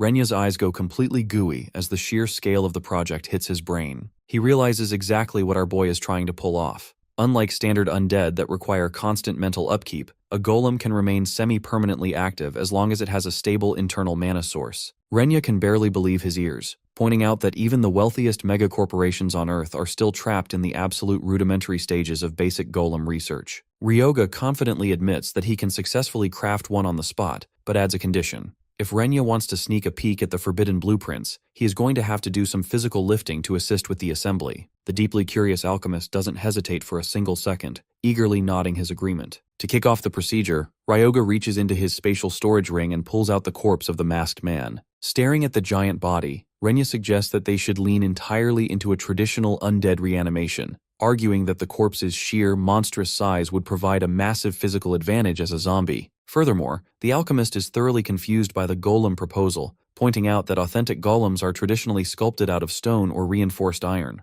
Ryoga explains that they aren't building a standard construct. They are creating a highly advanced hybrid variant of a golem and an undead entity, a blood golem, a living fortress forged entirely from flesh and blood. Without wasting a moment, Ryoga begins the delicate engraving process. Renya carefully cuts into the corpse's main dermal layers, allowing Ryoga to meticulously carve a highly complex mana circuit directly into the musculature. a first-tier step that is easily the most tedious and critical part of the entire ritual. Once the extensive circuitry is fully carved into the flesh, the next phase requires them to initialize a permanent energy flow. Ryoga's plan centers on embedding the core of his newly acquired MIS-4 mana engine directly into the center of the monster corpse's heart. By anchoring the prototype engine inside the chest cavity, the dead heart will naturally mimic a living pump, continuously circulating a heavy current of raw mana throughout the entire dead body. Ryoga lines up the mechanical engine and begins the intricate procedure of soldering the mystical circuits directly into the biological tissue. Watching the connection ignite, Renya informs him that the internal mana circuits are overloading and burning up from the voltage. Ryoga calmly corrects his panic, explaining that the channels aren't burning out at all.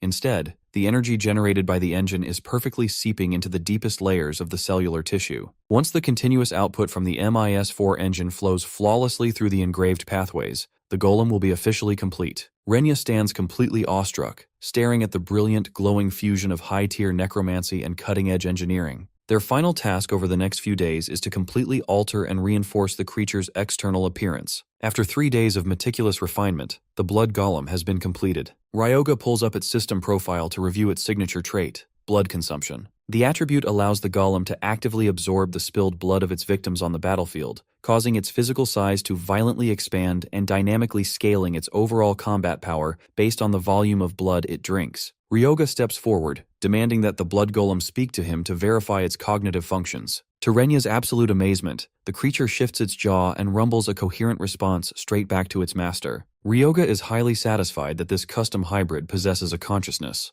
a massive leap forward compared to the typical corporate golems. Sensing that Cronus is finally ready to bestow a divine blessing upon him, he prepares to head to Pantheon. The moment his consciousness materializes inside the starry expanse of the sanctuary, Ryoga looks up at the massive deity and bluntly demands to know the reason why Cronus pushed him to rush over here so urgently. Now that our boy has successfully anchored a physical temple on Earth and repeatedly defied the natural order of logic, Cronus's core divinity scores have increased. Because of this massive milestone, the deity now possesses the required authority to officially bestow a holy spell upon his mortal contractor. When Ryoga dryly taunts him, sarcastically asking if the mighty constellation summoned him all the way to the celestial plane just to brag about his status, he immediately gets the holy spell. Cronus brags about how this magnificent new spell perfectly proves exactly how powerful and unmatched he is among the stars. However, looking closely at our hero's face, Ryoga doesn't look happy or excited at all. Instead, he is completely bewildered as he desperately tries to comprehend what kind of holy spell it is.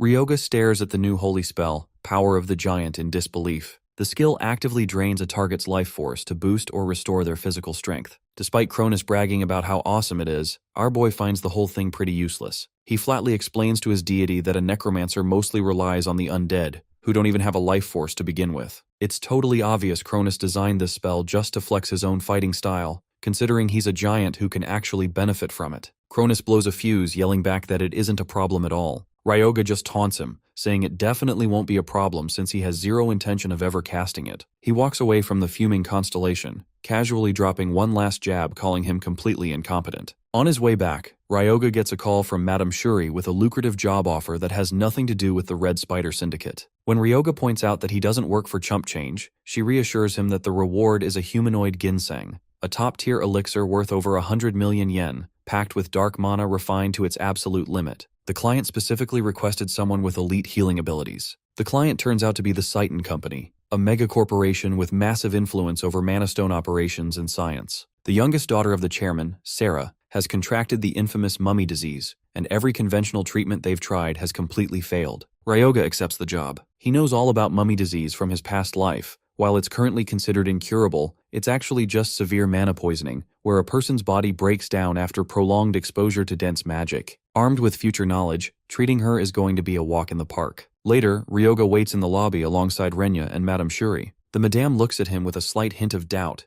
asking if he's genuinely confident he can pull this off. Ryoga just remains completely confident. Renya is practically gaping at the absolute luxury of the estate, completely blown away by how wealthy the place looks. Madame Shuri turns to the nerdy alchemist, officially greeting him for the first time and praising his incredible talent for developing their healing potion. Renya's entire face literally glows under the compliment. Suddenly, a suffocating aura heavy enough to crush a normal person fills the room. The intense pressure belongs to Fumiki Hoshino, the chairman of Citan Company, and a legendary 7-star magician. Renya breaks into a cold sweat, visibly trembling. The chairman's presence is way more terrifying than a normal 7-star hunter. Fumiki walks over, and Madame Shuri greets him respectfully. Skipping the fake pleasantries, the chairman gets straight to the point as Ryoga and Renya introduce themselves. Fumiki speaks with a cold, blunt tone, admitting that plenty of self-proclaimed experts have walked through his doors claiming they could cure his daughter, only to turn out to be all talk. Ryoga doesn't miss a beat, cheekily replying that Fumiki is lucky, because he's the only truly competent person the chairman will ever meet. The chairman's eyes darken. He asks Ryoga one last time if he can actually save his daughter, making it clear he can't stand to see her suffer any longer. Ryoga casually tells him to just trust him. Fumiki agrees to let him try, but drops a terrifying, dark ultimatum. If Ryoga fails, he won't be leaving the estate alive, let alone walking out with the reward. Renya almost faints on the spot. The guy is a 7-star magician who could snap them like twigs if things go south. But our boy remains cool, completely unfazed by the threat. Walking into Sarah's medical chamber, Ryoga spots a ridiculous number of magic circles humming around the bed. Recovery, mana rest, damage recall, you name it. The very first thing Ryoga does is demand that every single one of those magic circles be shut down immediately. He explains to the chairman that mummy disease causes mana to violently accumulate and contract the patient's muscles. Constantly dumping vitality magic into her body might keep her alive temporarily, but it only feeds the root cause, making a real recovery impossible. Realizing the logic behind his words, the chairman immediately deactivates the circles. As the magic clears, little Sarah looks up at them with weak, pale eyes. Her father gently reassures her that these people are here to fix her up. Ryoga doesn't waste a single second. He barks an order at Renya to set up a transmutation array and position the mana stones. The alchemist jumps into action, setting up the array and using the room's spatial circuits to dramatically drop the local mana concentration. From there, he begins carefully siphoning the excess magical energy directly out of Sarah's body. Fumiki takes a sharp breath as he watches the healthy color slowly return to his daughter's cheeks. Since mummy disease is just mana poisoning, removing the built-up magic handles half the treatment in one go, a delicate feat only an alchemist like Renya could pull off. Inside his mind, Ryoga silently offers a smug nod toward Cronus, taking back his comment about the constellation being useless. Cronus is deeply confused by the sudden change of heart. With the excess magic gone, Sarah is still left with severe muscular damage, and Ryoga happens to have the absolute perfect skill for the job. He never expected to actually use the power of the giant, but it's tailor-made to restore physical strength to a broken body. Ryoga activates the spell, channeling the divine energy straight into Sarah. However, as the spell takes hold, her life force suddenly plunges while her raw physical strength violently spikes by 40%. Everyone in the room gasps in horror. Renya's eyes go wide, wondering if the treatment just completely backfired, as Sarah suddenly screams out in excruciating pain. Seeing his daughter shrieking in excruciating pain and coughing up blood, the chairman instantly surges forward. Ryoga immediately throws an arm out to block him, sternly warning the frantic father that any outside interference right now will cause irreversible, catastrophic damage to her body. Ryoga keeps his composure, but his mind is racing. He obviously can't just blurt out that his divine spell accidentally plunged her life force into the red. Actually, the power of the giant is a double-edged sword with severe trade-offs. Because the spell doesn't naturally offset a life force deficit, he has to engineer a crazy workaround on the fly. His strategy is absurdly bold. He will drink a high-potency health potion himself to massively overfill his own life force, and then use his life drain spell in reverse to transfer the massive surplus directly into Sarah. Once her life force stabilizes, he can continuously convert that fresh vitality into pure physical strength using the power of the giant. The entire process would be 10 times easier if the girl could simply drink the potion herself, but her frail body is nowhere near a condition to digest liquid magic. Ryoga pulls off a high-risk alchemical bridge that only a dual-class saint and necromancer can execute, silently praying the little girl holds on just a few seconds longer. After a tense, agonizing procedure, the intense aura settles, and the girl slowly flutters her eyes open, fully stabilized. Later, Fumiki bows, flooding Ryoga with deep, emotional gratitude for saving his daughter's life. Ryoga casually waves it off, giving credit to the little girl for having the sheer willpower to push through the agony. He instructs the chairman to immediately get her a proper, hearty meal, pointing out that her physical stamina reserves are completely wiped clean.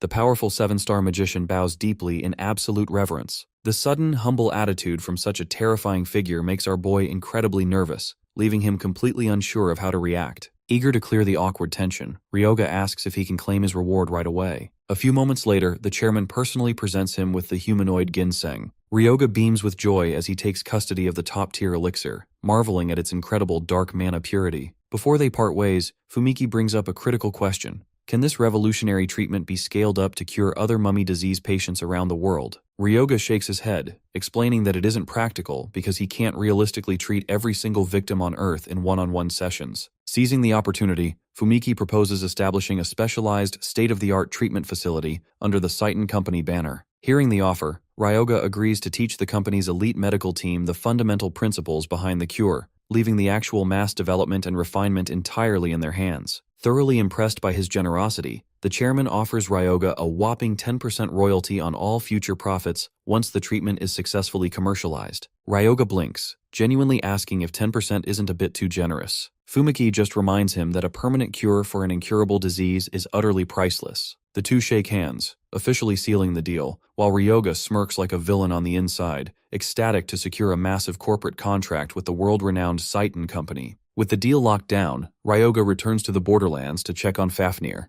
The moment Ryoga steps into the camp, Fafnir jumps out of his skin, completely startled. He stammers that he didn't expect his master to return so ridiculously early. This makes our boy confused as he dryly fires back that the Dragon Man usually complains whenever he takes too long. Ignoring the reaction for a moment, our boy tosses a high-tier elixir across the camp, telling Fafnir to drink up. The Dragon Man catches the bottle and makes an over-the-top, dramatic expression over receiving such an insanely expensive potion, a reaction Ryoga instantly finds suspicious. Looking closer, Ryoga notices Fafnir's belly looks unnaturally swollen. Cornered, Fafnir nervously confesses the truth. He admits that after beating up a ton of local monsters, he got super hungry and ended up snacking on a small handful of the party's collected mana stones. Feeling immensely guilty, the Dragon Man promises to hunt down more monsters to make up for the loss. Instead of blowing his top, Ryoga's eyes light up with intense satisfaction. He opens Fafnir's stat window and confirms that the Dragon Man actually did the right thing. Consuming the mana stones has massively expanded his total mana capacity, dramatically accelerated his internal mana accumulation rate, and successfully fulfilled several critical growth conditions. Because Fafnir is an undead construct forged with a dragon heart,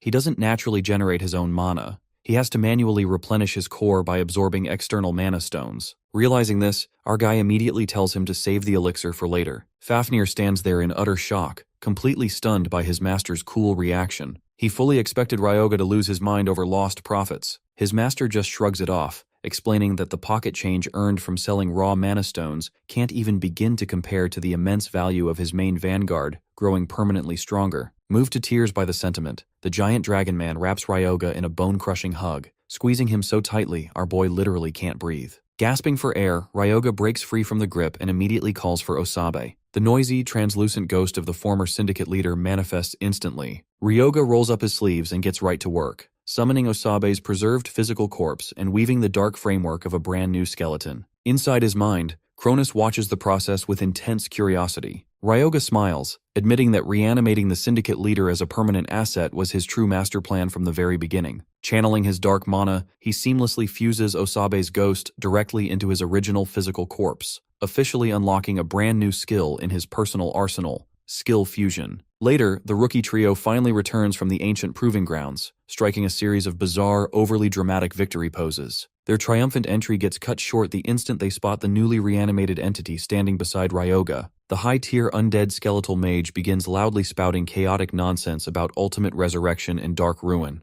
Ryoga flatly tells the skeleton to shut his mouth, casually introducing the Grade 2 skeleton mage as Kotetsu Osabe. The rookies recoil in absolute terror, trembling as they wonder if Ryoga is secretly planning to turn all of them into skeletal minions whenever they die. Ryoga doesn't even bother answering their ridiculous paranoia. Instead, he reveals their next major objective. The party is heading straight south. When Yuma nervously asks if they are officially marching back into the heart of Ground Zero, Ryoga gives a sharp, confident nod, declaring that it's time to aggressively expand their sovereign territory. Ryoga reflects on his past life. Even though he held legendary titles like Undead King and One-Man Army, he was ultimately all alone while keeping the Romanov family and the 7 great houses in check by himself. Now he truly understands the importance of having reliable allies to back him up. That is why a single necropolis is simply not enough. Along with building his force, he plans to elevate Cronus into a supreme constellation, a goal the deity wholeheartedly approves of. The crew soon arrive at Ground Zero. Fafnir immediately senses a pack of trolls waiting up ahead. When asked if they can just bypass them, Fafnir answers that sneaking around will be difficult because these monsters have an incredible sense of smell, and there are 4 of them in total. In this world, trolls are 4-star gate monsters that prove incredibly tough to handle due to their insane regeneration speed. Yuka suggests falling back, but Ryoga smirks, letting them know it is already way too late for retreat. They are going to smash straight through the front line. The ground rumbles as one of the trolls, ravenous for human flesh, charges straight at them. Ryoga steps up, eager to test out his newly created blood golem to see what it is truly capable of. He summons the golem into the fray. The blood golem's fist collides directly with the troll's massive club, but the heavy impact instantly crushes the golem's arm. For a split second, the monster thinks it has secured an easy victory, but Ryoga cold-bloodedly orders his undead construct to go all out. Right before their eyes, the golem's destroyed form begins to rapidly reform. Unlike a typical stone construct, the blood golem's body is composed of blood solidified by raw mana. As long as the embedded MIS4 mana engine remains intact, the golem can endlessly reconstruct its physical form,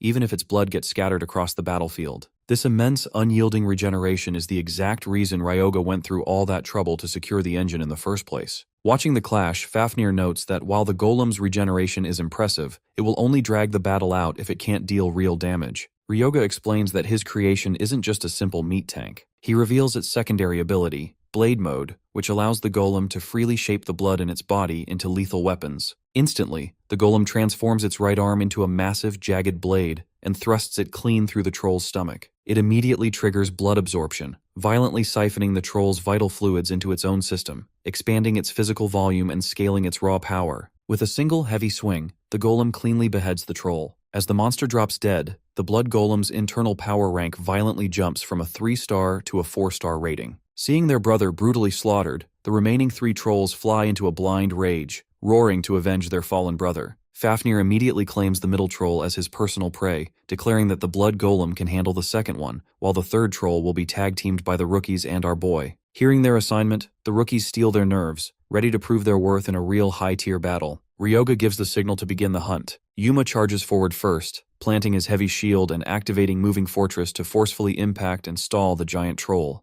Yuka acts simultaneously, combining resonance telekinesis to launch a volley of magically accelerated bolts straight into the monster's hide, piercing deep into its flesh. Stung by the assault, the wounded troll turns around to retreat, but Hybera steps up to showcase his spatial growth. He opens a precise spatial inventory rift directly in front of the running beast's path. The troll trips over the dimensional distortion and crashes hard onto the ground. With the target immobilized, Osabe steps forward. The skeletal mage conjures a massive, roaring fireball and hurls it straight at the fallen beast, incinerating the troll in a blinding explosion. The rookies stand there wide-eyed in absolute awe. Osabe is technically classified as a Grade 2 undead, so unleashing a high-level spell with that much explosive output should be way out of his league. Ryoga explains the mechanical secret behind the power spike. It comes down to the perfect fusion between Osabe's living soul and his preserved physical body. The advanced magic engraved into Osabe's soul from his past life combines seamlessly with his original physical vessel, creating an explosive synergistic bonus upon reanimation. Turning around, Ryoga sees that both Fafnir and the blood golem have already finished off their respective targets. Fafnir immediately eyes the giant magic stones left behind by the dead trolls. The second he gets Ryoga's permission, the Dragon Man pops the massive mana stone into his mouth like candy and swallows it.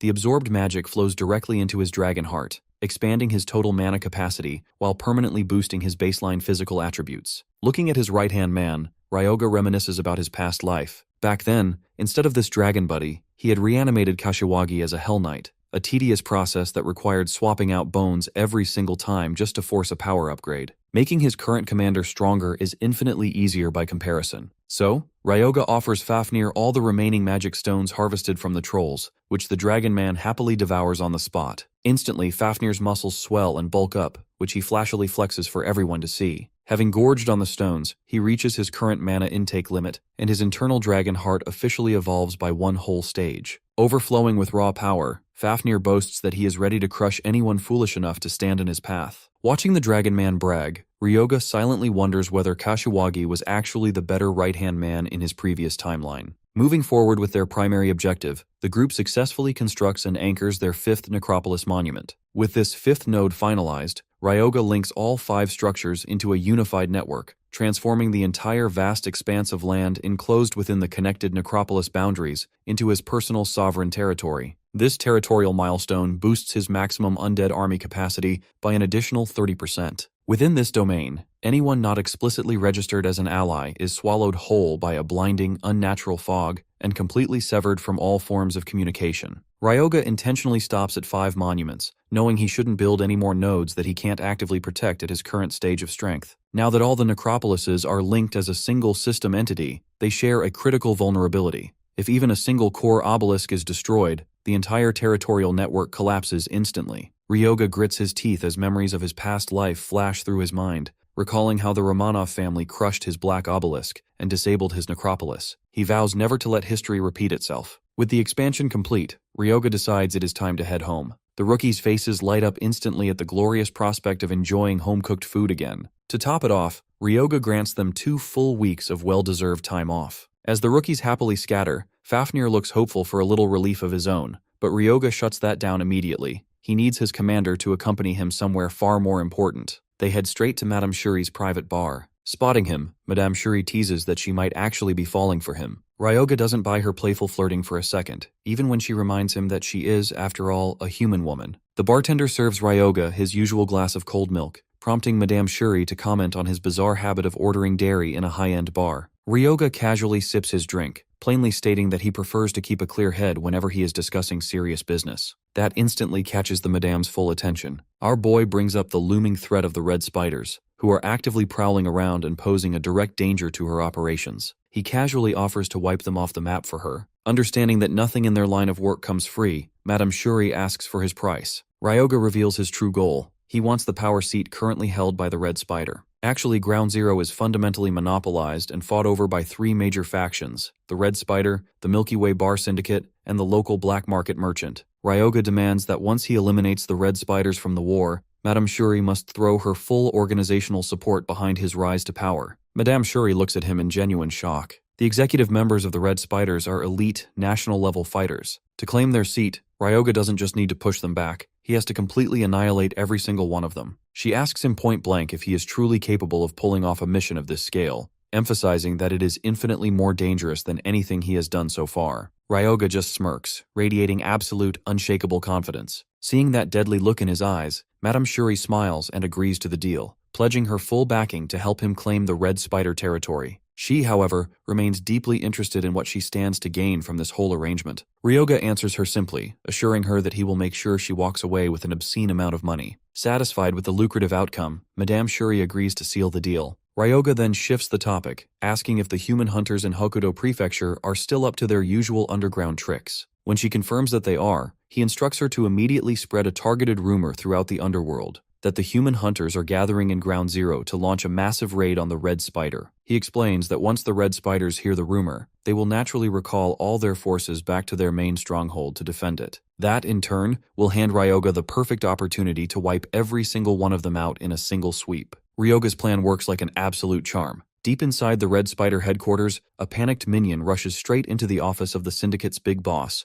Ryo Kamishiro. The minion frantically reports the rumor that human hunters are mobilizing to attack them and seize control of their black herb farm. Hearing this, Ryo flies into a blind rage. The Syndicate has already taken massive hits, failing to handle the situation with Madame Shuri and losing the entire ant cave operation, and now they are actively threatened with losing their final, most precious asset. Ryo furiously assumes the human hunters are targeting them simply because the Red Spiders currently look vulnerable. Without wasting a second, Ryo orders the minion to triple the security perimeter around the black herb farm immediately. The minion hesitantly protests, pointing out that pulling extra guards will force them to reduce their surveillance on Madame Shuri's movements. For his insolence, the minion instantly catches a brutal attack from his boss, who reminds him that the black herb farm is their absolute last standing lifeline. The farm strictly cultivates black herbs, the only domesticated narcotic produced and traded within the entire underworld. Because the plants can only grow in soul-saturated, high-density mana environments, they can exclusively be harvested within the Hokuto region. The sheer financial scale of the black herb business exists on an entirely different level compared to the ant cave operation. Once the battered minion scuttles away to execute the new commands, the Syndicate boss turns around to address a shadowed figure standing behind him named Sho. Sho is the Red Spider's second-in-command, and he calmly steps forward, claiming that he will personally take care of the human hunters himself. Following the CEO's orders in response to growing rumors,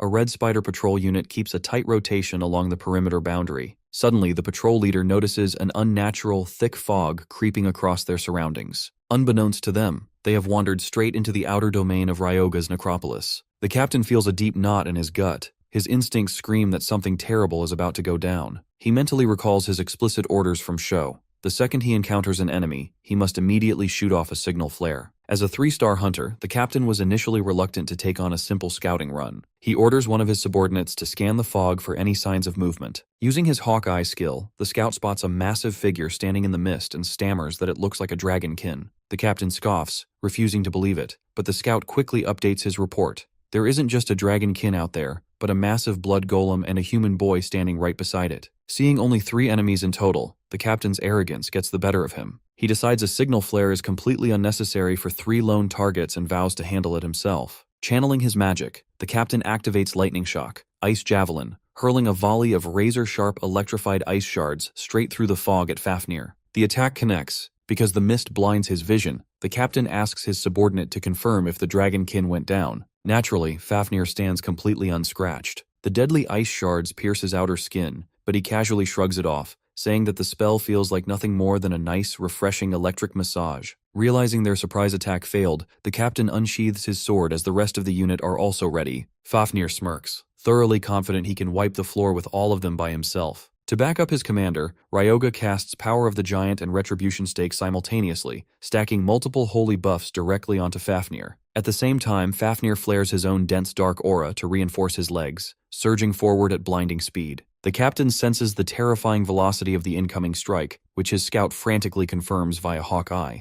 Still trusting in his sword techniques, the captain triggers his signature trait, manifesting a swirling wave of high-voltage electricity around his body. He readies his counterattack skill, completely convinced he is about to slice the dragonkin in half. His smug grin is instantly wiped off his face when Fafnir's fist shatters his defense, driving his face straight into the dirt with a brutal, earth-shaking punch. The remaining guards instantly realize this dragonkin isn't some low-tier pushover. Fafnir dares all of them to rush him at once. The red spider guards charge him in a desperate pack, but within a matter of seconds, Fafnir effortlessly beats every single one of them to a pulp, scoffing at how weak these 3-star hunters are. With the guards subdued, Ryoga instructs Fafnir to keep taking down anyone who comes near their perimeter, mentioning that he is going to bury the fallen enemies. Fafnir blinks in genuine surprise, taken aback to see his master showing a rare shred of mercy to their foes. Ryoga takes offense at the assumption, dryly stating that no matter what crimes they committed in life, everyone deserves a proper burial. Moved to tears by the sentiment, as our boy promises that when his own time comes, he will give him a proper funeral too. Meanwhile, Sho receives word that all communication with the perimeter patrol unit has been completely cut off. The news infuriates him. What bothers him most is that no signal flare was ever launched,